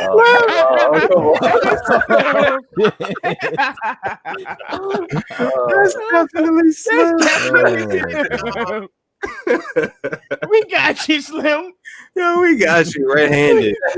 Chill. This nigga right there on the left, the gray hood, just like you, nigga. But look, it's been brought to our attention that there's been speculation that J. Cole, Jermaine Cole, listen. You got caught looking up your nose. I was looking hard. No, I was looking hard as shit. I was trying to. No, bring that back up. Bring that back up. Look at that nigga right there. He almost blended in. Look at that black ass nigga. Oh, the nigga right above J. Cole. He looked like Michael Jordan, low key. Oh shit! I didn't even see it. Exactly. He blend in. I'm like, hold on. Is that a nigga? This nigga was close as shit to the camera, bro. Cause nigga, you really can't see this nigga right here. Slim, you even know who we talking about? Yeah, in the Yankees hat, right? Nigga, look at that nigga. That nigga look like Delroy Lindo. All right, yeah. I'm sorry. So people were saying that J. Cole could probably, try out and make an NBA team. Now, I just want to get y'all's opinions on this. I'm gonna start with my guy Austin on this. Do you think that J. Cole, and anyway, he did used to play college basketball. I have heard, what is he? He's like 6 foot something. I think like maybe 6'4" or something. So he could maybe play guard, just size wise in the NBA. But skill wise, I don't know where people are getting this from. He played in a couple celebrity games or whatever for the NBA and All-Star Weekend. I don't know where people are getting this from, but they're saying, you can probably already tell my stance by my tone, but they're saying that J. Cole could play in the NBA. Austin, what do you think about that? We're talking J. Cole of 2020. Are we like doing more? We're talking J. Cole right now, 2020. Lace him up at the rack. The man is 35. Okay. And 36. And so let's put it to you this way: how many times do we see video? And now he played in some celebrity games, okay, whatever. But how many times have we seen videos of him hooping with like NBA players and like he's making threes and all this stuff? But like, how many times have we also seen Ben Simmons make 3-pointers in the gym when no one's around? It's like, that's true. No, I doubt it. He's 35. I doubt he can keep up. He's not in shape. We're just plucking him out and throwing him on a team and. You got 10 minutes tonight or 20 minutes? Not for me. Can't do it. And to all you people out there saying that J. Cole can make an NBA roster, and this is my take on it, I'll pass it to Slim and Mitch after this. To all you people saying that J. Cole can make an NBA roster, I think you're tragically and grossly underestimating the level of skill, the caliber of athlete you have to be to play in the NBA or any professional league. Like, think about it. Who is J. Cole guarding or who is he scoring on in the NBA? I'll answer that for you. That's a rhetorical ass question. Nobody. Not a soul. I don't care if it's like the bottom of the barrel, bottom of the bench guys. He's not scoring. He's not scoring on any locking him up. Locking him down. There's nothing he can do. Nothing he can do. Listen, I just don't get it. Like people say, yeah, he played in college. He played in celebrity game. He can knock down an open three. Bro, I can knock down an open three. You know who else played in college? LeVar Ball. LeVar Ball played in college, and he averaged 1.1 point a game. So 2 boards. Slim, you're a basketball guy. What do you think about people saying J. Cole could probably make an NBA roster? Yeah, bro, we gotta just put things into perspective. Like, these are world-class athletes. Like, world-class. Fucking, this man gotta go up against LeBron. Like, even BI. Like, even like fucking like D Book. He's not guarding anyone in the league, bro. Like, even Pat Bev, he can't guard Pat Bev, bro. No, he's not guarding Patrick. No, Patrick Beverly put him on skates. I promise he would. And the man is 36. I saw people talking about like how Vince Carter was like damn near 40, but Vince Carter is like there's no other athletes really. There wasn't any other athletes like Vince Carter. Like, he's a revolutionary player. Like, and he's like a world-class talent too. So it's like world class. Oh yeah, and we saw him dunk over someone that was 7'3". Like, and we know how good he was. Vince Carter played basketball his whole life. Yeah, fucking J. Cole don't be in that nigga J. Cole don't be in the field. Nigga, you don't be in the field, bro. When it comes down to basketball skill, nigga, if you're not in the field, I'm talking about working on your craft every day. I mean, that's like anything that you do. It's like anything that you do in life, period. If you a nigga that do it every day, it's gonna be way better than a nigga that just do it. I just feel like doing this today. I'm gonna wake up. I wonder if I can go build a fucking shed outside, today. Just look at a DIY video and just go outside and be like, oh yeah, I think I can do this. Nigga, no, you can't, nigga. As opposed to like a carpenter or something. Exactly. A nigga who know what these screws and nails are and what wrench to use and shit, nigga. You're not outdoing him. So come on, bro. However, I could see on that. I could see him getting put on like a summer league team as like a publicity stunt, like just to get people to come out to the games and shit. The nigga is 35. I don't want to watch that shit. I don't want to see that shit. Celebrity game, and that's it. It's not a good publicity. Celebrity game. For a publicity stunt, it has to be like the risk has to be kind of 50-50, right? You know what I mean? Like, it has to be like, oh, he could perform, he might not though. This, if you put him in the summer league, we know he's gonna get cooked. He is barbecue chicken for everybody there, bro. He's getting put on his ass. They're putting him on an island just because. Listen, bro. The NBA is like what, 80 or maybe 90% black players, right? A lot of those players who are from the ages of like 23 to 35, I guarantee you a lot of them listen to J. Cole. Now, let me tell you something. If I was one of them niggas, I'm 24 years old, right? If I was in the NBA at my age right now, I listen to J. Cole. I've listened to J. Cole since I was maybe 16, 17, right? If I got J. Cole on an island and an ISO, I'm giving him a basket. You want to know why? Even if I don't, if I have the ball and J. Cole is in front of me, I'm giving the signal. Hey, ISO one. Hey, we're running one. This nigga a bucket. You know what I'm saying? Like, I'm telling niggas to back up, spread, because I'm taking this nigga to the pool every single time. Yeah, I'm gonna be on Instagram tonight. I'm gonna be on Twitter tonight. Y'all about to see me putting J. Cole on his ass, showing him why he don't belong here. That's what I'm about to do. House of Highlights. House of Highlights. And then I'm gonna stream his next album because I fuck with him. But listen, he don't belong. He don't belong in the NBA. Yeah, no. Nope. But shouts out to following your dreams and shit like that. Because I see where niggas is looking at it from like, oh, he can do whatever he wants to. Yeah, you know, do whatever you want to, nigga. But you go get cooked. And I'd rather, if I'm gonna get cooked, I'd rather get cooked by my bros in a secluded area, not by Devin Booker, the Luka Doncic, all them niggas, you know, in front of everybody watching on yes. Yeah, because I chose to. Like, if I get cooked, I want to not choose to get cooked. I want niggas to cook me like regular. Like, if Austin go cook me like he say he is, I'd rather get cooked by Austin than cooked by somebody who I'm talking big shit about. But Austin, all I'm say is, nigga, I'm taking you to the cup. And that's all I got to say about that one. Austin said even in the gym. Nigga, I don't give a fuck what Austin been doing. I'm going to beat the fuck out that nigga. Now you can start fouling. I'm not, bro. I'm gonna beat your ass on bro. You'll see.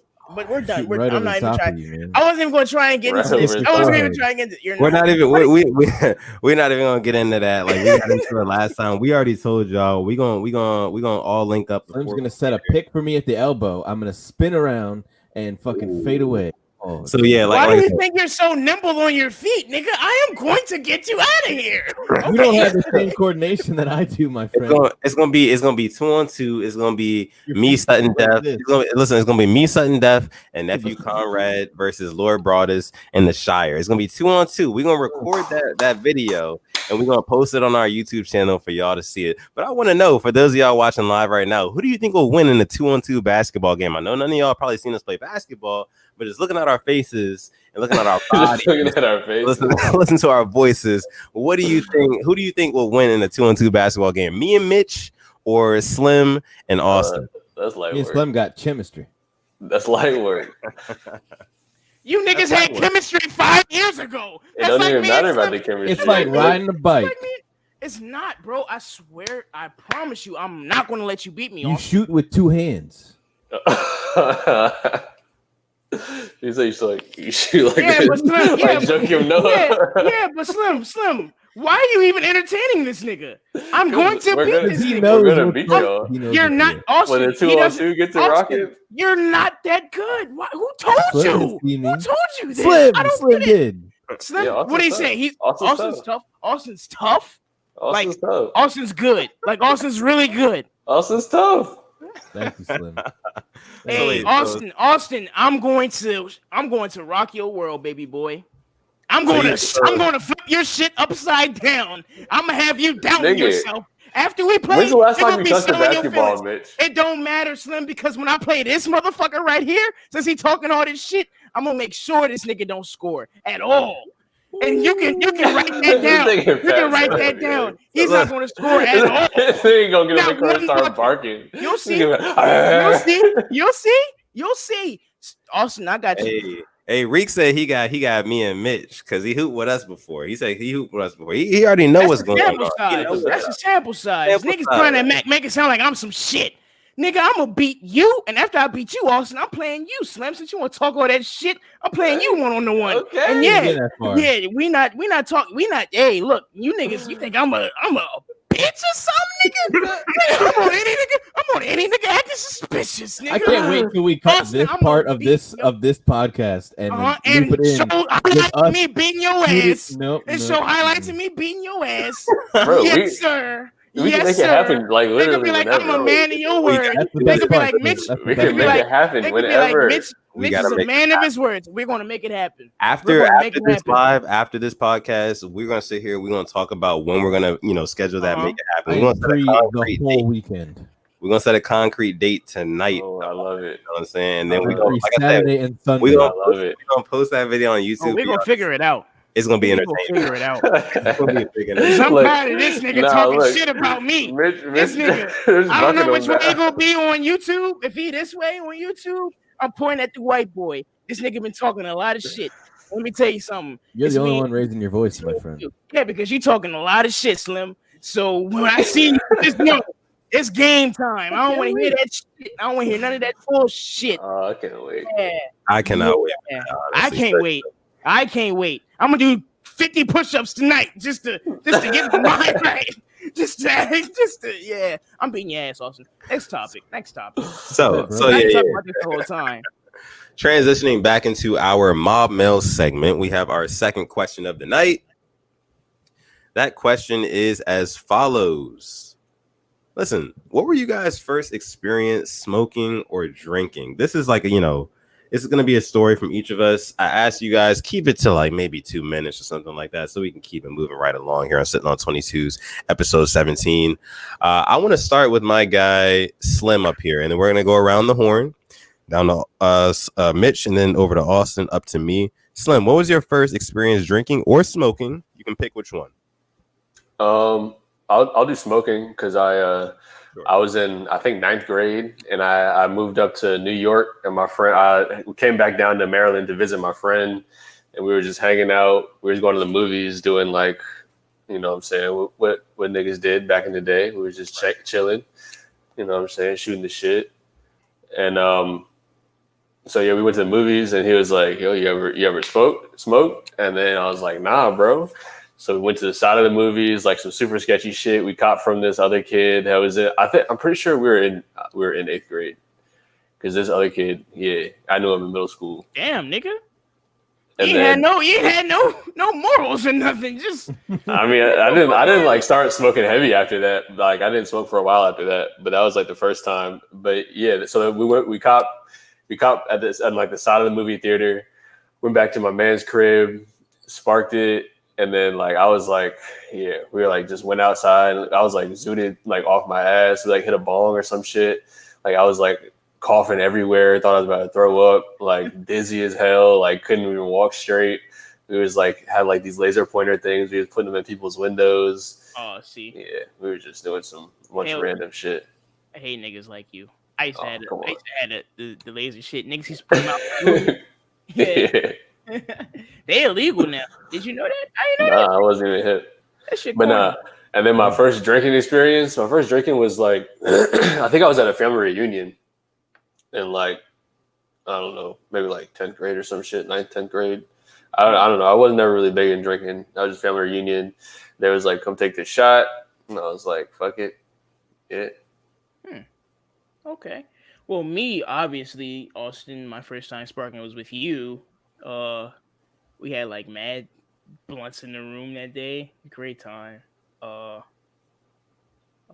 That's as much as I remember about that. Up the Berg, set the scene, nigga. Yeah, oh, okay. I was in college. I mean, yeah. The first floor on a house that was right on the street, and somebody's bedroom, and everybody had like a 1 gram blunt. Everybody had with your backpack. Had your backpack on the whole time. I had my back. Honestly, I wasn't even supposed to. I came with one of our other friends. I wasn't even supposed to be coming over your crib that day, or over whoever's crib that was at the time. I think it was Gibby's at the time. Yeah, I think it was Gibby's too. But I ended up going over there, and one thing led to another, and I became who I am today. Great time, Austin. I'll remember that for the rest of my life. First time drinking, I was in high school. My mom wasn't home. She had some vodka in the crib or something like that. Took a few shots, got drunk, got emotional. I think I was arguing with one of my girlfriends. I started drinking as an emotional nigga. I'm still that guy to this day. So, yeah, that's how that happened. But I don't have any really cool stories other than my first couple times sparking was with these niggas on the screen, actually. So that's, yeah. Austin, what happened with you, bro? My first time sparking was, well, I guess going into it, like, it was probably end of sophomore year of high school, so 10th grade.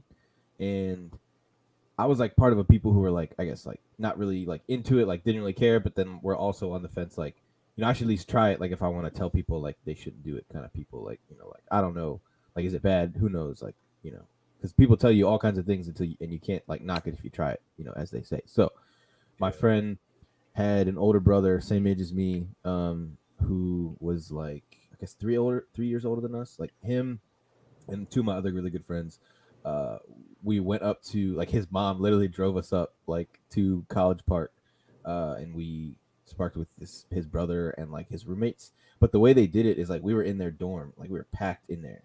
But then they rolled like 3Js and it was like 8 of us, and they were just like, all right, we're about to go take a walk. So we literally walked in the middle of campus, like at 8 o'clock at night, like out in the open, and like we were just walking like under the streetlights and everything, and they were just like passing, and I was like, yeah, like is this really what we huge. do? Like is this like shouldn't we be somewhere more like secure, like secret? And they were just like, no, like just keep walking, like, and I guess that was smart because you were always moving. But I saw that, so one of those kids his name was Renzo. Some of y'all met him. Little Filipino guy. He's hilarious. He lives down in North Carolina now. Shout out to Renzo. But he took like his first shot that night, and it was hilarious. He had the shot glass, and he literally took it, and this is him. Like he was sipping it. He was trying to sip it. We're like, what are you doing? You're supposed to take a shot, like a real shot. And then probably my first time drinking, that was a lot of fun though. My first time drinking was probably like legitimately drinking. Was probably like at my parents' house, like had some friends over for sleepover, like raiding the liquor cabinet down in the basement, like we would play like bullshit. They would play BS, like the card game. Oh hell yeah! And whoever, like, if I called bullshit on you and I was wrong, then like I had to take a shot. But if I was right, then I got to give you a shot.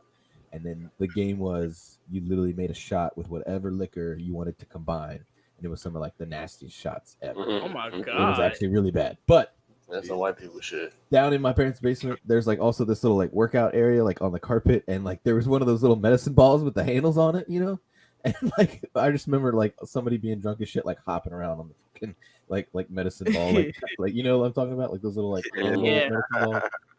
Yeah, pretty fun. It's like that episode of South Park when the nigga got cancer in his balls. He was hopping around on his balls. Exactly. That shit was stupid. Exactly. Yeah. But yeah, I mean, for me, my first time getting high and like getting drunk, it kind of goes one and the same. It's kind of like all on the same night. I was in college, and it was my freshman year, and basically it was just one Friday night where like I decided, I'm gonna let my hair down. You know what I'm saying? Like I've been going to class on time, getting all my assignments in on time, shit like that. I've been on top of my shit. I'm in college. I'm supposed to enjoy myself, right? So when Friday night rolls around, like, I hear about a couple of different functions or whatever. And basically me and the people I was going out with at that time, we went out and we went to a party. After that party, we left, we smoked. Of course, we were already drunk because we were drinking at the party. But we had smoked right after that. And we were walking up the street. And this was Wood Street. And I went to, all of us here went to Frostburg State. And if you went to Frostburg, you know what Wood Street is. It's this long ass street with like, student-owned houses or student-rented houses or whatever. So I'm high and drunk. So I'm cross-faded walking up the street. And I'm with my friends. And we get to the end of it, and there's a 7-Eleven at the end of the street. And that's where we're going. That's where we're headed. On the way to the 7-Eleven, there's a big-ass house on the right side of the street. And I knew that it was a fraternity house. It was a fraternity house, like a frat house, because there were like Greek letters in the window, in one of the windows or whatever. So I'm like, cool, that's a frat house. Some of the windows were open now. So I could hear noises coming from the inside of the house. Mind you, I'm crossfaded at the time for the first time. I hear a loud banging, like boom, boom, boom, boom. Like kind of like a rhythm, like a rhythmic banging, boom, boom, boom, boom, coming from that house. So me and my friends were like, what the fuck is going on? We're all crossfaded at the time. So we kind of stop in front of that house and we wait to see what's going to happen.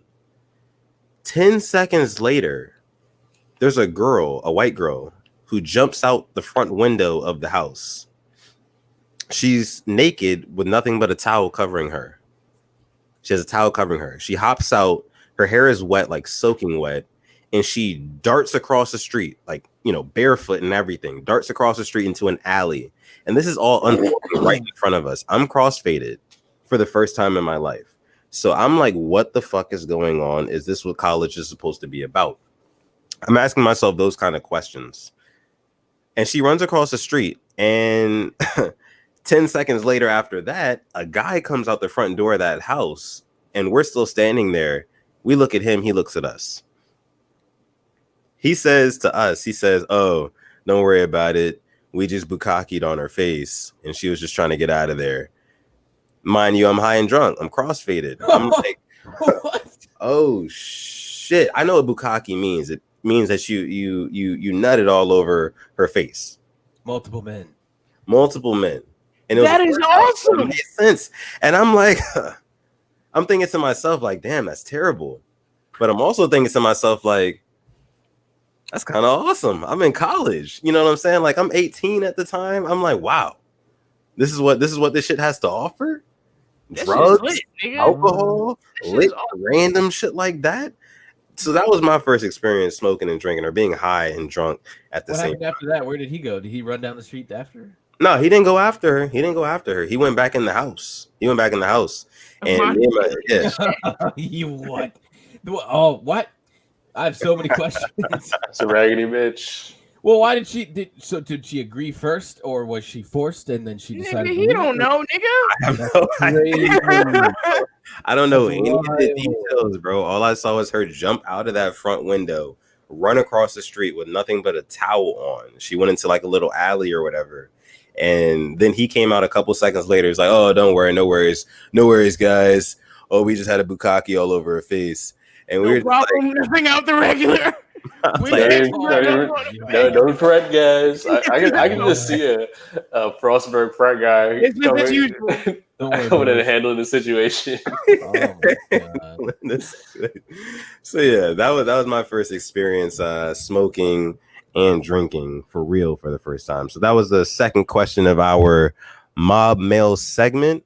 Now, before we get to one of our other segments, we have one more question from our mailbag for this week. It's this right here.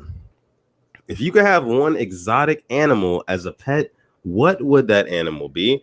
Now, before we answer that question, all of you guys who are watching this live now, if you haven't already, like and subscribe this video and the channel. Follow us on Twitter and Instagram at SleazMob. This episode 17 of Sitting on 22s. If you've been sitting on 22s with us for the past hour and 36 minutes, we appreciate you guys. We love you guys.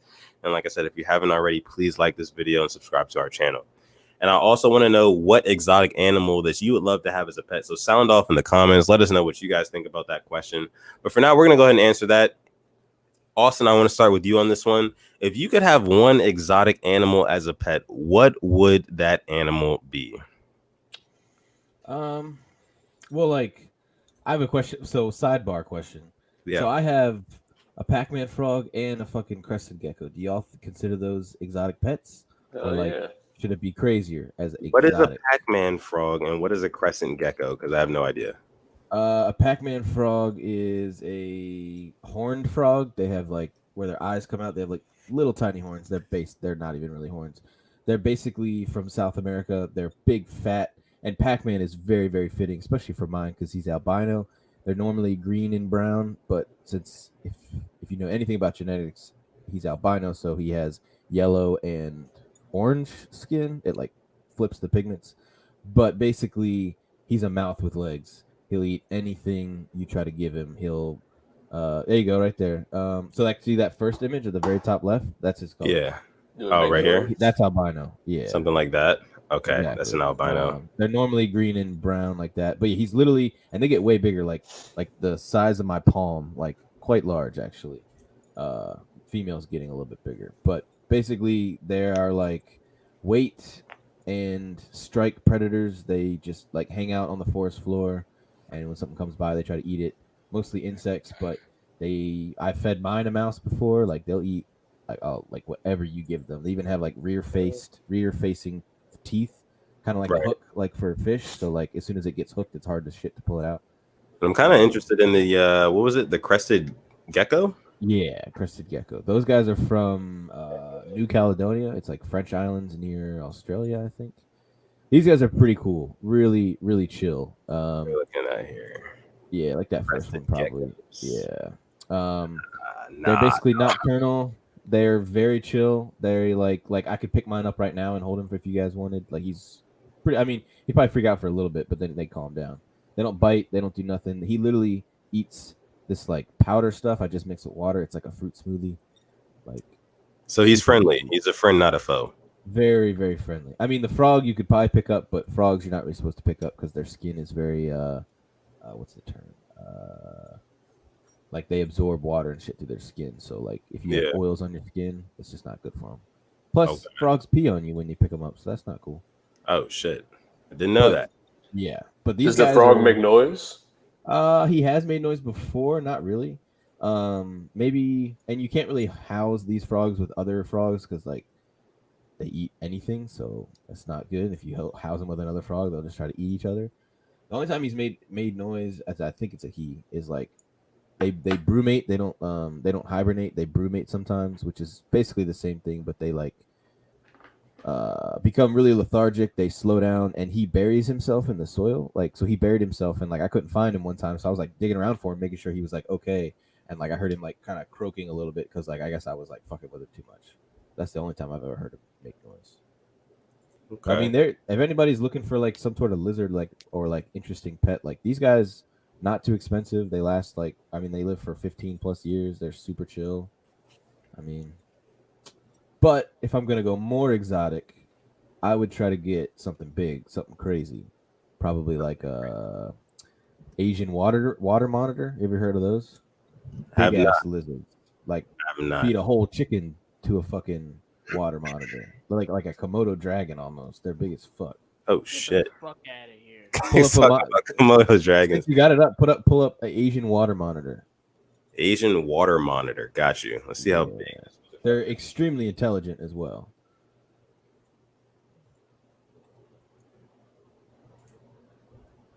Yeah, that's like a Komodo dragon, basically. Pretty much. That is a dragon. That's a whole dragon. They're smart as fuck. They eat. Yeah, I bet you I slapped the fuck out of him. They got teeth. They got claws. You're running like hell from that. Hell yeah, but if I got to, I'm punching that motherfucker in the snout, nigga. The fuck out of here. I'm gonna try to choke him, honestly. What you got him with the ground and pound? Nah. I'm gonna grab that nigga by his neck, about right in his neck area, right in the neck. The crazy thing is they're all muscle. Shake him? Yeah, nigga, he gonna beat your ass. He gonna get away from you. He gonna be staring you in the eye and bite the fuck out of you.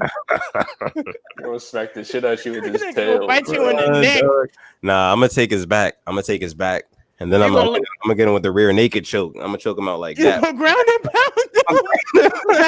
Debo. Nigga, he said he gonna put you to sleep. Nigga, hell no. That nigga go. What else I'm gonna do? Bro, the nigga looks unpenetrable. Where am I going? Bro said he don't know Muay Thai. He look like he fast as shit. He ain't with the tussling. He ain't trying to tussle. Yeah, exactly. So I gotta have that thing on me, that fire. If I got that scrap on me, nigga, I'm shooting that nigga in the face. Yeah. I mean, Reek said that's a grown ass man. Hell yeah. Yeah, hell no. I mean, if that's coming in between me and my kids, like if it's like a movie and like he took my kids for ransom and I gotta like try and fight him to get to my children, I'm gonna let that nigga have the kids. You got him. You ain't gonna put your dukes up? You got him. Yeah, fuck them kids. Look at that nigga right there. He got spots on him. That's how you know he dangerous. That nigga got more than one pigmentation. Hell no. Hell no. Nigga, that nigga raise your kids, bro. Yeah, that nigga gonna eat them damn kids. No, he gonna raise them. He gonna be a father. No, he gonna eat them. You know them niggas. They be eating their own wives and shit. Their wives. Yeah, they be savages, dog. They be savage. They be eating their own families, their own kind. Right. It's like, oh man, we just had kids together. Now I gotta kill you. Let's eat them. Let's eat the children. Let's eat the eggs. It's like, yo, what? What is up with you cold-blooded ass niggas? Y'all niggas is crazy. I don't want to be in no room with none of these nasty ass amphibians and reptiles, nigga. These niggas don't have no morals and no respect for nobody. They kill you and me. So if it come down to them and my kids got that one. I'm gonna be like, hey, look, use everything I taught you. Use everything I taught you in life, nigga. No. Oh, come on. All right. Y'all niggas don't agree with me on that? Like, maybe the pictures didn't do it justice, but those aren't like, I mean, they're good size, but they're not that bitch is big. You could probably Is she restrain not it. big? Like, you could, I mean, they're pretty big. So you're just gonna walk away? Like, I'm not understanding the scenario that you're just gonna be like, fuck it, you take my kids. Exactly. Here's one silver platter. Go ahead, eat. Yeah, there you go. Fuck bro. The as nigga, long as my wife is good, hey, we can make some more of them. Fuck them Oh, kids. wow. You're welling like shit, bro. that nigga's at a low angle, bro. He's at your feet. You can punt that nigga before he can You get could probably stomp him. Yeah, like yeah. That Stop nigga's going to bite the gristle out of your damn shin, nigga. You That just nigga's- you gotta be relentless, bro. You gotta be as angry as he is. That's at the end of the day, you gotta protect yours. You feel me? If you in that moment and you angry, you feel like he better try to take what's yours. You gotta defend that shit, bro. That nigga get the hissing and his tongue go out through his teeth and shit. Nigga, it's a done Hey, listen, deal. he get to hissing around my kids. Listen, it's gonna be a bad day. It's gonna be a bad day for that nigga. Listen, he going to God. He going to see God. You gonna kill him, bro? You gonna kill that Kick the man? shit out that nigga. How bro. much you think he weigh? How much you think he weigh? I don't know, but we're gonna stomp him out. What the fuck? Oh, you we doing? gonna find out. We gonna find out, huh? I'm gonna find out how much you weigh. Okay, Yeah, for that's sure. cool. That's cool. Definitely. That's cool. That nigga go bite the fuck out you niggas. So that thing got a deeper voice than me. Probably. Honestly, Nah, shit. you're not That playing. is. Dog. He probably not playing, but listen, I'm not playing either. I'm the human. Listen. I'm the man. I'm the dog, motherfucker. Man, I'm the dog. Yeah, Help like, that nigga. Like, nah, No, dog. I'm not- hell no. Hell Now, no. son. a couple weeks ago, we was talking about fighting a grizzly bear. Now, in that situation, we all getting fucked up. Point blank. Oh, Period. for sure. I mean, For sure. All right, so here you go. They average up to 50 kilograms. What That's do you mean? 110 I pounds. mean, Exactly. that's I mean, completely what the different. fuck? That's completely different than a fucking lizard. that's not a lizard, nigga. That's a man. Yeah. With a That's a job. that's a That little nigga has a bitch-ass lizard, 401k. Nah, that nigga has health insurance. Let's do some and comparison. dental Like, insurance. how That's big is the it next to grown like a fucking? It's the size of a chicken. I could take that joint. Nigga, No, that is they're not the 110 size of a 100 chicken. pounds. 100 pounds. 100 pounds. God damn. It can't. There's no way it can move like that. 5 feet Though. long. One more time for y'all who didn't see it. Listen, this Why? nigga- Why can he Yeah. not move like that? What are you talking? Look at that nigga's hands. That nigga has opposable thumbs, and you niggas is saying, "Oh, it's up." Hell no! You got some big It's claws. up about him. Look You at could his probably find a nails. shooting video too. Look at Maybe, his maybe. nails. I mean, you just gotta kick it in the face one time and then tell your kids to run. Like, you ain't gotta just let dog, them have you're your not kids. kicking that nigga in the face. Do you know how fast that nigga? He's gonna be Stagger like, him. Just have him stun him for a second. that nigga gonna be like, you run the ISO on your dumb ass. Nigga, what That's is how I your know. like? That's how I know we gonna beat you in basketball because this nigga is gonna run the ISO on your stupid ass. As soon as That's you dead. make a That's puzzle, dead. that nigga gonna bite your stupid ass in the neck, nigga. Talking about, oh, hey, you know what he gonna think when he see you? He gonna be like, oh damn, this nigga think I'm a joke. Okay, just like everybody else that ever thought I was a joke in life. That nigga gonna scurry and get on your motherfucking ass. That's what he gonna do. And Nigga, he's not gonna big look different. big body. Bro, look at his sides. Come on. Yeah, that's like an alligator. That's like an alligator. Yeah, Son. that's like an That alligator nigga been right eating. there. That nigga been eating. They can swim pretty well What, too. what you think he been eating though? What you think he been eating? Humans. They'll Meat. Nah, they can't eat humans. No, Nigga I been can't eat eating humans, nigga. You know, standard. You said he can't eat this stand. Yeah, served standard. Bro, They've been eating standard.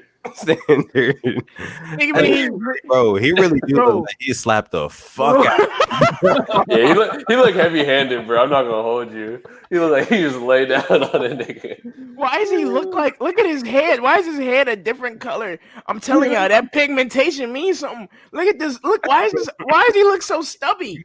Look at them shits on his skin. His neck is That nigga fatty. got mad eczema, nigga. Imagine if you had eczema, nigga. You'd be mad as fuck, nigga. You'd be trying to kill everybody in sight. Hey, That nigga but got- it's somebody out there that be handling these joints probably. Like, I mean, Bro. that's what I was saying earlier. They're like super intelligent, so like people work with them, and they can become like puppy dog tame. Look, it's a little nigga holding that joint. Look at that. Where you see that? Little kid holding it. That's a woman. Yeah. Shit. Oh, shit. Yeah, that's a good size for you. Yeah, there you go. Damn, that joint big as hell. Look at They his become head. like puppy dog tame. There's no way that's faster than me. That look like Slim. All right. Long ass head. Yeah. That look just like you. Hell no, nigga. Look at that tail, nigga. That nigga go wrap his tail around your leg and swoop you down, nigga. Swoop you off your feet and then bite you in the neck. I know about him. Slim. If getting back to the question though, if you could have an exotic animal as a pet, which one would it be? That monkey from that video with the water bottle. Oh, Easy that's what I was gonna say. Spider monkey, or is that a tamer? That's what I don't know what it was. I want that exact one. That's what I was gonna say. I want that exact one, George. This Yes, one, sir. That's a spider monkey. There you go. That Look nigga at was like, him. hold up, what the It's your fuck? water bottle, George. Look at him. He's all happy. Oh, He's smiling and shit. look at him. Easy.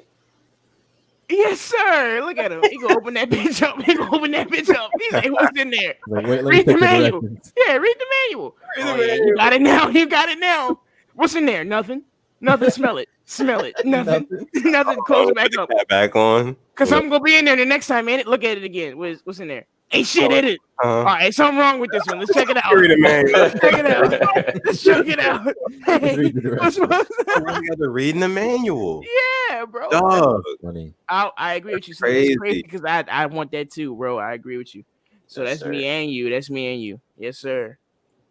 That's Other than funny. that, animals be scary, nigga. So I don't want none of them for real. But if I had to choose, it'd be that nigga. I think Sway Lee got one of them joints too. Yeah, Right, Sway Lee a weird ass nigga. I bought my drink out the Sizzler.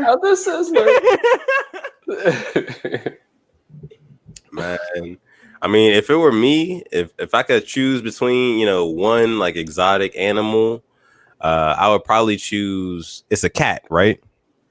But the cat is called a lynx. A lynx. This is with the funny The ears. missing links. Yeah, it's the one with the funny ears. You on it, Slim? You on it? That nigga It's, look like a Pokemon. Like a bobcat. It looked like this right here. Shit. And then just be moving all Yo, crazy. you want to bro. talk about something with big ass hands? Have you ever seen one of these things catch a bird? Their hands Look at are this nigga. big Killer. fuck. You know, you got Look. blood in his face. But he looked cool as fuck. Does he not look dope? It's tough. Yeah. It look tough, bro. Like, bro, I would love to have one of these. I am not fucking with that joint. You gonna bite the shit out you. Look at that nigga right there. That nigga not playing no games. Where's the money? Give me your wallet. That nigga said, "Where's the children?" Nah, dog. Hell no. That joint evil as hell. Yeah, nah, fuck that. Oh hell no! Hey, as soon as he make that face, he out my house. Right, you gonna have that joint like in the crib with you? Why is he smiling? He look like he laughing. I'm I not. will slap the fuck out you, nigga. I will slap the fire out you, you stupid ass nigga. Look, bro. I'm not gonna have him like in my space just to like roam around. Like, not in my immediate vicinity. I'm gonna have like his own little section off place. This is if I got money. If I got Bro, racks, look at them teeth. have an exotic animal, I'm gonna have that nigga. Look at them teeth, nigga. That nigga go bite the fuck out you, nigga. Hell no. I'm gonna have a handler, right? I'm gonna have a handler, and like he gonna train that nigga. You know what I'm saying? To respect me, to respect me as a man. You know what I'm saying? So when I go and holla at that nigga, like we on some cool shit. We on the same page shit. Like like Mike Tyson with his tiger and shit. Same shit. But see, Mike Tyson could probably knock the. Hey, if it's one nigga who could beat the shit out of the tiger, If it's a nigga that can just grab a tiger like this, just that nigga Mike Tyson, I can see that nigga going toe to toe with a tiger, Mo. Mike Tyson not beating a tiger, and he not going toe to toe with a tiger. Period. But I bet you it will be the tiger. A Glock 9. You pull out that motherfucking Glock and shoot the fuck out that nigga. you got to put a few You read rounds the in whole there. clip. One of them just kicking that motherfucker. Wait, hey, I feel if you shoot that nigga in the face, that nigga go chill out a little bit. You might might be a little slow after that one. You just eat a bullet to the face. I don't care who you are. Wait till I don't care all what shit. species. Dog would eat a bullet. Who? A bear would eat a bullet to the face. Their skulls are extremely thick. Yeah. I'm telling you. Yeah, you're right. Yeah, Austin, so where would you keep that lizard? Where would you keep that big ass lizard? I'd have to live in fucking Florida because he would have to stay outside. He ain't crawling into bed. Fuck that. He won't get inside. Nah, outside. Because he's that thing needs like a giant like pool to swim around in, like their water monitors, for God's sake. Ew. Yeah. Hell no. Outside. Hell no, nigga. Give me the monkey, nigga. Yeah. Give me the monkey. Hey, it's your water bottle, George. Like, that nigga was cute. He was cute. He was adorable. Hey, It is. he was kind of cute though. I'm not gonna lie, but He was adorable. look, guys, that was the end of our mob mail segment. This week, episode 17 of Sitting on 22s. If you have been sitting on 22s with us for the past hour and 54 minutes, shout out to you. If you joined somewhere in between, shout out to you. We love all of you guys equally and the same. If you haven't already, like this video, subscribe to our channel, follow us on Twitter and Instagram at SleazMob, shop olerclothing.com, hashtag Sitting on 22s, the whole nine. We like to do a segment on here called RG Bargy. It's time for that. We've been doing it since episode 1, I'm pretty sure. RG Barty is a little segment where we like to take a keyword and we like to search tweets from the people on the panel from that episode, from that day. And we like to see what people said in the past, and we all have to guess who said what, right? Based off of that keyword. So this week, RG Barty is going to be done. It's going to be proctored, administered, if you will, by our guy, Lord Broadus Slim, in the top right-hand corner of the screen. Slim, you have RG Bargy prepared for us tonight.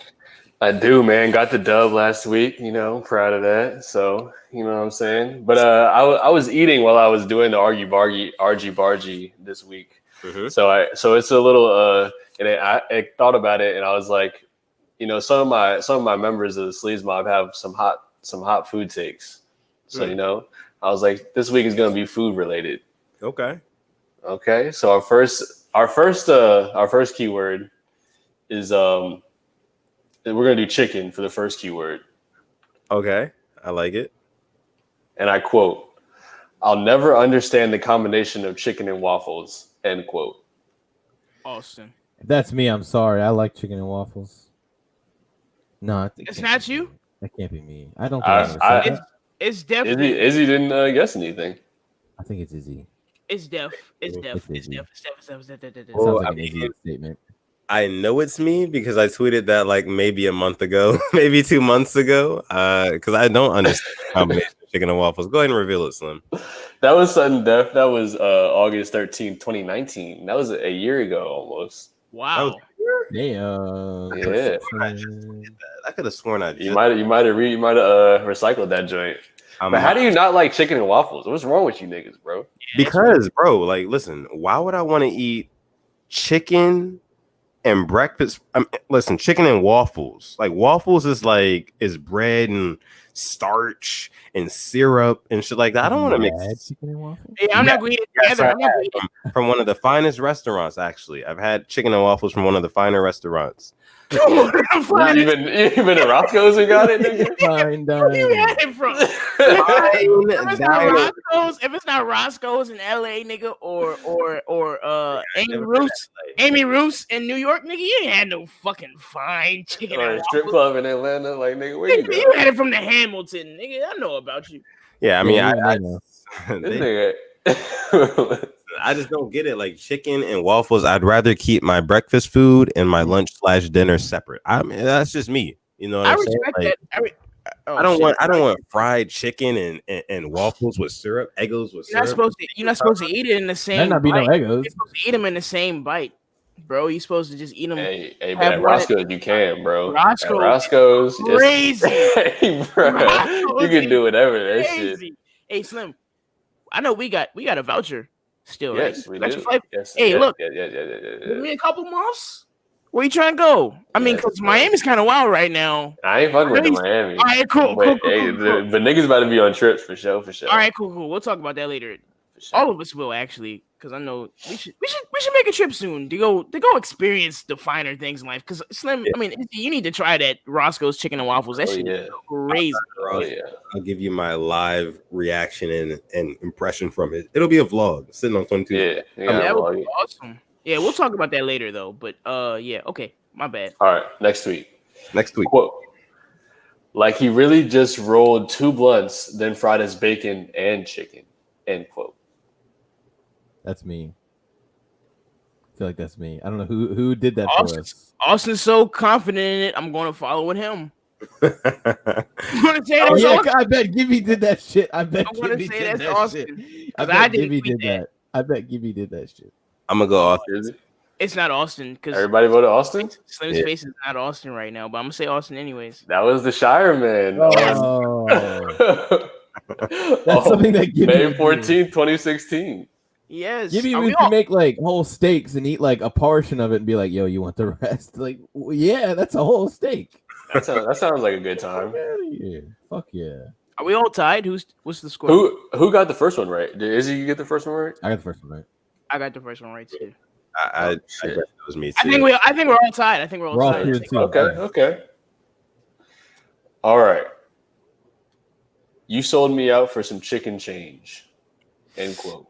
That's me. Yeah, that's either me or that's either me or Slim. But I'm gonna go with me. Chicken That's Future though. That's Future, and I know Slim likes to tweet lyrics, so that's the only thing that's making me kind of want to go with Slim. But I like that line by Future, so I'm gonna. It sounds a little emotional in the Yeah, that's me. context. That's me. So That's that's me. probably Mitch there. Yeah, that's me. I'm gonna go Slim. Fuck. And that was Baby Get. Oh, actually, at Earth from Mitch. Yes. Yes. December 27th, 2013. Yes, sir. You sold me out for some chicken chain. Was that Future? I don't know. I think don't that's know. Future. I was gonna say whose bar is that? I knew it was a bar, but I think that's Future. I think that's Future. I don't know, bro. Yeah. And then here's just another good chicken one. You know, just for shits and giggles. You a wild nigga eating some chicken feet. LMAO. Oh, that's me too. Yeah. Yeah, that was the easy one. I had to get that one off. Yeah, that is pretty wild. Bro. All right. The next key word. So it was what? 3? I know. Me and Austin got 3. I think Def, you got 2 because you just showed me that. Yeah.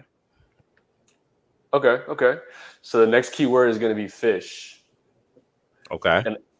And I quote: Mexicans be eating the whole fish, bones and all. LMAO. End quote. That's Slim. I'm gonna go Slim all day. Slim. All day. Slim. Gotta be Slim. All day. I guess I'll go Slim too. I feel like it could be Mitch. I'll go Slim. It could be me, but I think it's Slim. That's at Lord Broadus. Yes, October sir. 24th, 2016. Yes, sir. So y'all 2 got 4. I got 3. Okay. All right. So this next one, and I quote: "I'm not ashamed to say I bought sheets that have little fish on them, and holy shit, they look exactly like this." Fishing emoji. Hashtag I shit you not. End quote. Austin. I'm gonna go with Austin. Big Austin. Had the light blue sheets. They're on sale at Walmart with the extra long twin size. The hashtag I shit you not. I knew that was gonna get niggas. I was like, oh, cool. Dead giveaway. Yeah. I shit you not.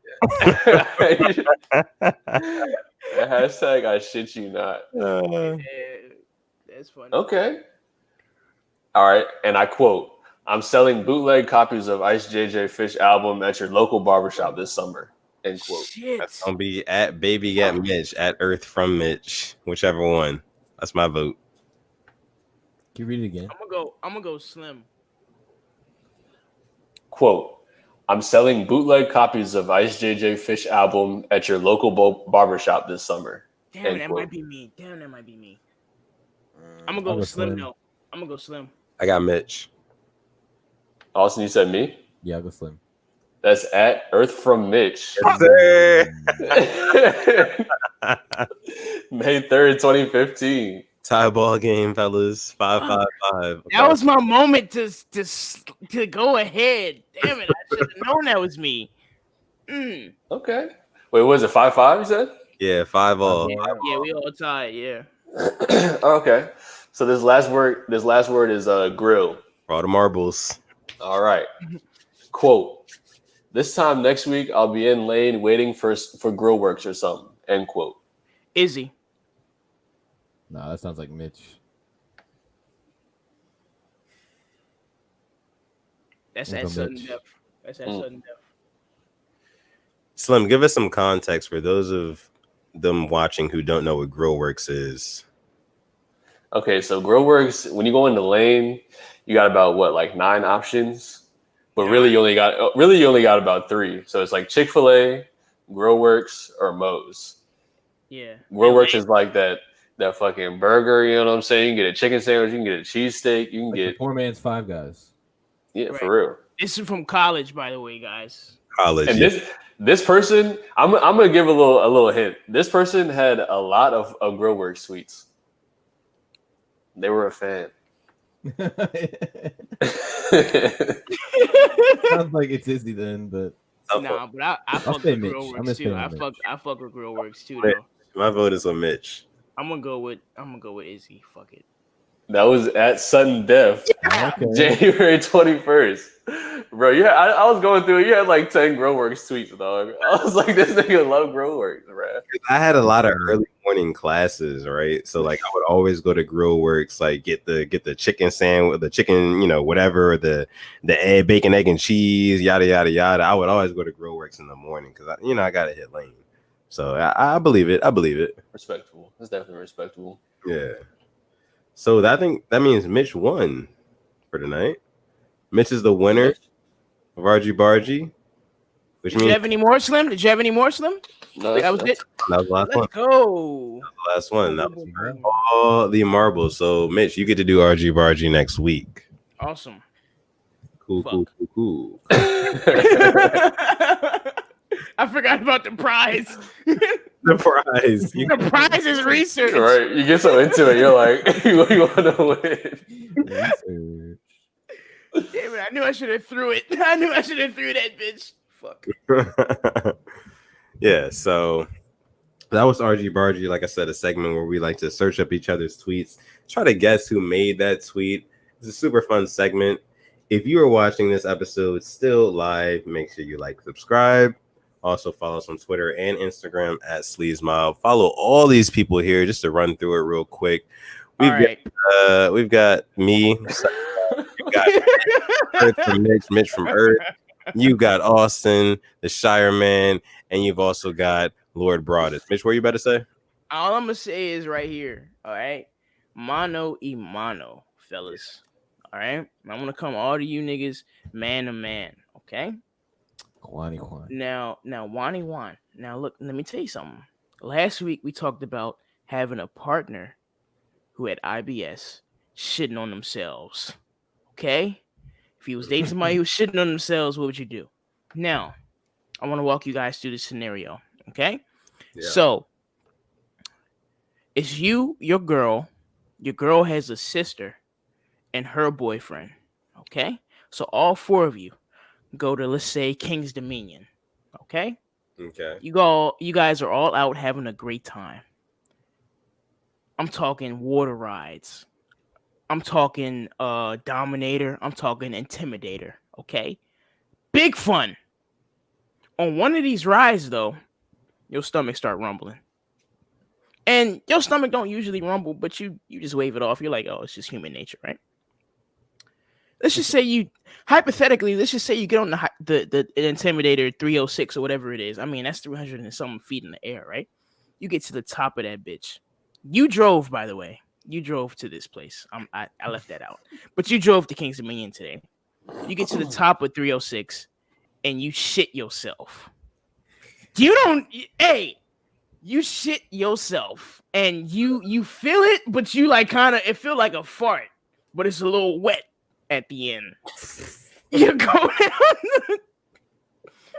down. You get off the ride and all that. The ride is ruined first of all because the whole time you're thinking like, nigga, did I just shit myself? I can't even think about the ride. Nigga, you going around twisting. Nigga, I don't care about none of this. Stay pale face. Imagine going upside down after that. At the end of this, I gotta check my underwear. Immediately. While y'all niggas is taking, making sure the pictures came out okay while you was checking my ass. I'll be right back. You gotta lie and be like, I gotta pee real quick. So you go to the bathroom and your underwear is all brown. Your worst nightmare is here. What do you do? What is your next steps? And see, Slim, it sounded like you had a quick solution for us. Slim, you shit yourself at King's Dominion on a double date with you, your girl, and her sister. I feel like if you're going to the King's Dominion or something, you gotta have not stonks. No, definitely not stonks. you gotta come with some swimming trunks. So I'm just switching into the swimming trunks. You know what I'm saying? I'm gonna tough it out for the rest of the day, I guess. Is that what people do? Do people bring like a change of swimming trunks to the parks with them, fellas? Yeah, nigga. You don't go on the water rides? Backpack. You bring a change of drawers. Now you gotta go commando. You gotta go to the bathroom. Wipe yourself off. If that's all you got, you gotta go commando and just throw the drawers away. Just throw the shitty drawers. Hey. Or you gonna keep them in your pocket? The fuck? Yeah. Like I got these from last week, nigga. Get out of here. Oh yeah, you're chucking those. You're not telling nobody. Hey, niggas is shitting themselves. Hey, that's what you gotta do, bro. Nah, hell nah. Nigga. What you gonna do? What you gonna do? Izzy, what you gonna do? Yeah, Izzy. Oh man, if it's me, shit. If I get off the ride, I realize I shat myself. I'm pulling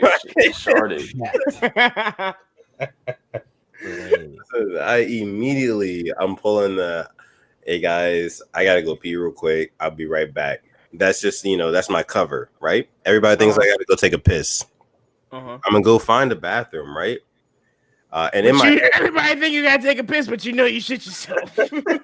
You're walking off funny. You're like I'm walking off. Your ass is itching. Your ass is itching. Casual as possible, right? I'm walking off as casual as possible. Get to the bathroom, go to a stall, lock the stall, of course. I'm gonna clean myself up. It depends on how much shit is in my drawers at the time. Listen. So there's a tolerable amount of shit. Is that what you're telling me? Listen, if tolerable amount for the rest of the day. If it's just like a skid, you know what I'm saying? Then it's like all right. Gonna wipe up against your butt cheeks and shit. No, it's like all right. I mean, I kind of gotta tough it out. If it's just a skid. Were you hopping in the pool after that? No, at that point the pool is out the question. My stomach's out. You go in the pool, the water brown around. I'm making all excuses not to not get in the pool at that point. You know what I mean? But if I walk around with this shit. No. Because look, there's levels to it. If I shit on myself, if I actually shit, it's like a turd. Come on, bro. Grown man, shit yourself. Come on, dog. Before I even get off the ride, niggas are gonna know what's up. Niggas don't know what's up. I'm like, bro. Yeah, shit in your pants, bro. Who shit themselves? Automatic. They gonna smell it. And if it's a turd, listen, if it's like that, by the time I stand up off the ride, this shit might, you never know. I got shorts on. It's probably summer. You only go to the amusement park in the summer. I got shorts on probably. So it's like, I'm kind of fucked at that point. But if it's just like a little bit, then, I'm going to head to the bathroom, try my best to clean myself up and get back to the action. Bro, if you shit yourself and let a full shit get out, bro, that's crazy as hell. How do you do that? How do you not stop it? You gotta pinch that joint at some point.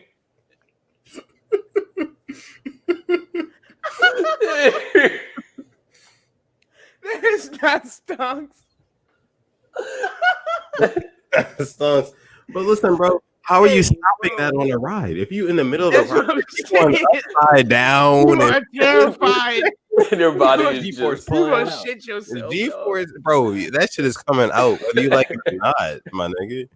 Like hell no. I mean, another route is you could just fuck the vibes up after that shit.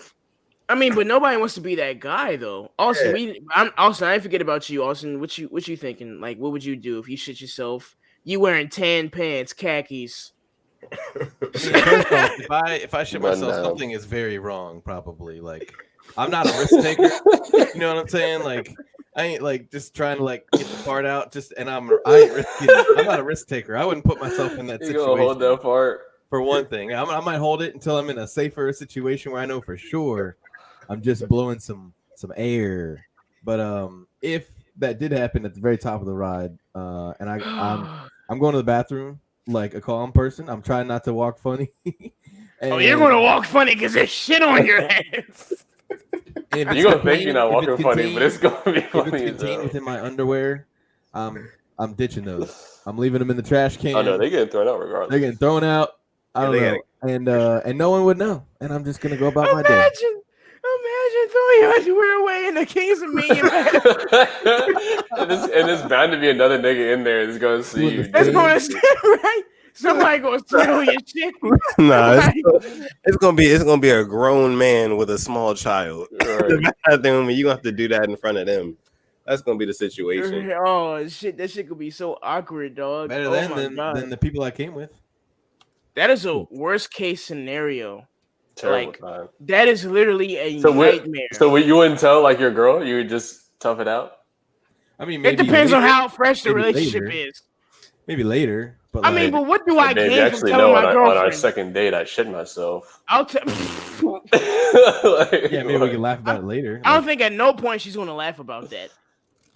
Like, if a girl told me that she shit herself while we was on a date, I'd look at her a little. Like, that's honestly something I could take. Is that something that you do? You shit yourself sometimes? That's something that I could take to my grave and like never feel bad about not telling anybody. You know, exactly. Like some things you got to tell people about, but like that's one thing I could be like, no one has to know, and nothing's gonna happen. Let's move on. Yeah, you know, I shit myself when they intimidated 306. I'm never gonna get on this bitch again. You know, in front of my peers. I was with my girl and her sister and all that shit. I'm not a shit on myself kind of guy. Okay. At no point am I gonna shit on myself. Okay, and allow it to marinate to the point where I tell somebody. So I would consider myself more of a play it safe kind of guy, you know. I like to keep it cool, keep it cute kind of guy. I like to be just straightforward with somebody. You know, if I don't like what they saying or what they doing, I'm gonna let them know that I don't like what they saying or what they doing kind of guy. I'm a black socks outside, white socks inside kind of guy. I'm not buying any footies kind of guy like Slim. Especially red footies. But I'm also a kind of guy who wants to know more about my friends and what kind of guys that they are, man. Like, I want to learn more about you niggas, man. I feel like we close. We've known each other for 7 years. But I just feel like there's more about you. And Slim is wearing a black t-shirt tonight, man. So since he's wearing that, I just wanted to ask him, Slim, what kind of guy are you tonight with your Georgetown hat on? You're wearing a Marcus Morris beard. Yeah, Morris beard. So, Austin, what kind of guy are you, Slim? What kind of guy are you, man? See, I fuck with what you said with the what'd you say? Play it safe kind of guy. Yeah, I fuck with that. So I'm gonna piggyback off that. I'm gonna stick to what you know kind of guy. Yes, sir. Like when I go to a restaurant, if I know that if I get something that I know I like, I'm gonna stick with it every time, bro. If I get the cheesesteak and I fuck with the cheesesteak, I'm gonna stick with the cheesesteak, bro. Yes, sir. See, your girl not gonna like that though. She gonna want you to try things. You know what I'm saying? She gonna personal problems. Oh, see, you looking for an argument. But you know what's wrong with that though? It's like, how you gonna tell me to try something new? Like, what do you mean? Try something different. Why is it that what I'm getting is bothering you? Like, this is why we ordered 2 different things. Like, come on now. You get what you want, and I get what I want. You always get the same thing, and I always want to try your food. But if you always get the same thing, I'm always trying the same thing. So you got to get something new. That's how it is. Plus, why don't I want to be some boring person that always wants chicken nuggets or fucking the cheese? Exactly, yeah. Hey, because well, guess what? If you hit me with that, I'm gonna start an argument kind of guy. I'm gonna be like, oh, you got a problem with that? Well, how come every time I go in the bathroom, there's hair all in the sink kind of guy? How come every time that we go out, you never pull out your wallet kind of guy? I gotta pay for everything, and that goes back to episode 16, okay? Because look, I want you to pay for something sometimes kind of guy. Austin, what kind of guy are you, man? I'm a top button kind of guy. You know what When I'm it's saying? not button kind of guy. It's he buttoned it up. It's buttoned This down. nigga, he went You reverse. can't tell the difference. He went reverse. That is crazy. Right? But yeah, I'm a You top button started kind of guy with no tie. I just clean, concise. Clean. Why? Why kind of guy? Why? I need some answers kind of guy. Why are you walking around with that on though? Like, why is it buttoned up to the neck kind of guy? Clean. It's precise. But I don't. But it's not too. It's not like too formal for like a tie. It's just clean. It's just concise. formal enough. Okay. It's a little professional, but I'm not. Because guess what? You're all business right now, kind of guy. Is that what you there you are? go. Yeah. All business. Okay. A little play though. A little play. Yeah, a little play. Not too much play though. Austin is we're gonna have a little fun, but not too much fun kind of guy. I'm a top button above the dinner table, but a little fun underneath the table. Nobody can see. No draws kind of guy. He's I didn't wear any drawers to shit in the first place at the amusement park kind of guy. I just shit my pants. I'm certainly not. I've shit my pants at an amusement park, so I want to make sure all my friends have shit themselves as well. Or what they would do. I never shit myself at an amusement park. Oh, hey, look, if I shit myself at an amusement park, something has gone terribly wrong. Terribly wrong. Izzy, aka sudden death, aka death. What kind of guy are you, man? So me tonight, I'm two kinds of guys, right? The first kind of guy I'm a Dame time kind of guy. You know what I'm saying? Normally, I've been known to be a Philadelphia 76ers fan, but you know what? I'm so tired. I'm tired. I'm sick, and I'm tired of this. The Philadelphia 76ers with their Ben Simmons and their Joel Embiid and their trust the process, and it's never getting anywhere. So for me, not looking great. It's not looking great at all. For me, you know who I'm rooting for in the playoffs? I'm rooting for the Portland Trail Blazers. You want to know why? Because of this guy right here, Damian fucking Lillard. Put some respect on his name. Multiple 50-point games this season. Had 61 the other night. I'm a Dame time kind of guy. That's why I got his jersey on tonight. I don't know if any of y'all noticed that, but I'm a Dame time kind of guy. But you want to know what else? I'm also, and y'all knew this the long way, I'm a big trust kind of guy. I'm a Lamar Jackson, number 8, Baltimore Ravens kind of guy. And that's through and through. Football starts in less than a month from now. You know what I'm saying? And my Ravens going to be right back at it. I know we lost to the Titans last year in the playoffs and shit. But listen, we're going to be right back at it. Big trust. This year we're going to the Super Bowl. I can stamp that here on Sitting on 22s. And hopefully, I don't know how many weeks it'll be until the Super Bowl, but maybe let's just say it's week Sitting on 22's episode number 64. I don't fucking know. Niggas ain't going to the Super Bowl. Yeah, y'all going to the Super Bowl for real? We're going to the Super Bowl, bro. You heard it here first. You heard it here first. I'm Sitting on 22's. I'm going to bring this clip up weeks, months from now. Big trust, Lamar. I hate to be this person though, Izzy, that my guy rooting for the Trailblazers is not going to lead you anywhere happier either. Well, see, look, here's the thing about basketball, right? I love basketball to death. I really do. But I don't care about it as much as I do football, right? I just want to see my guy Dame because people been putting disrespect on his name for the longest time. People have not been putting respect on Dame's name. People, i.e. Skip Bayless, you know what I'm saying? Shannon Sharp saying that like, oh, what have you really done? Like, have you made it to, you know, the finals? Have you done this? Have you done that?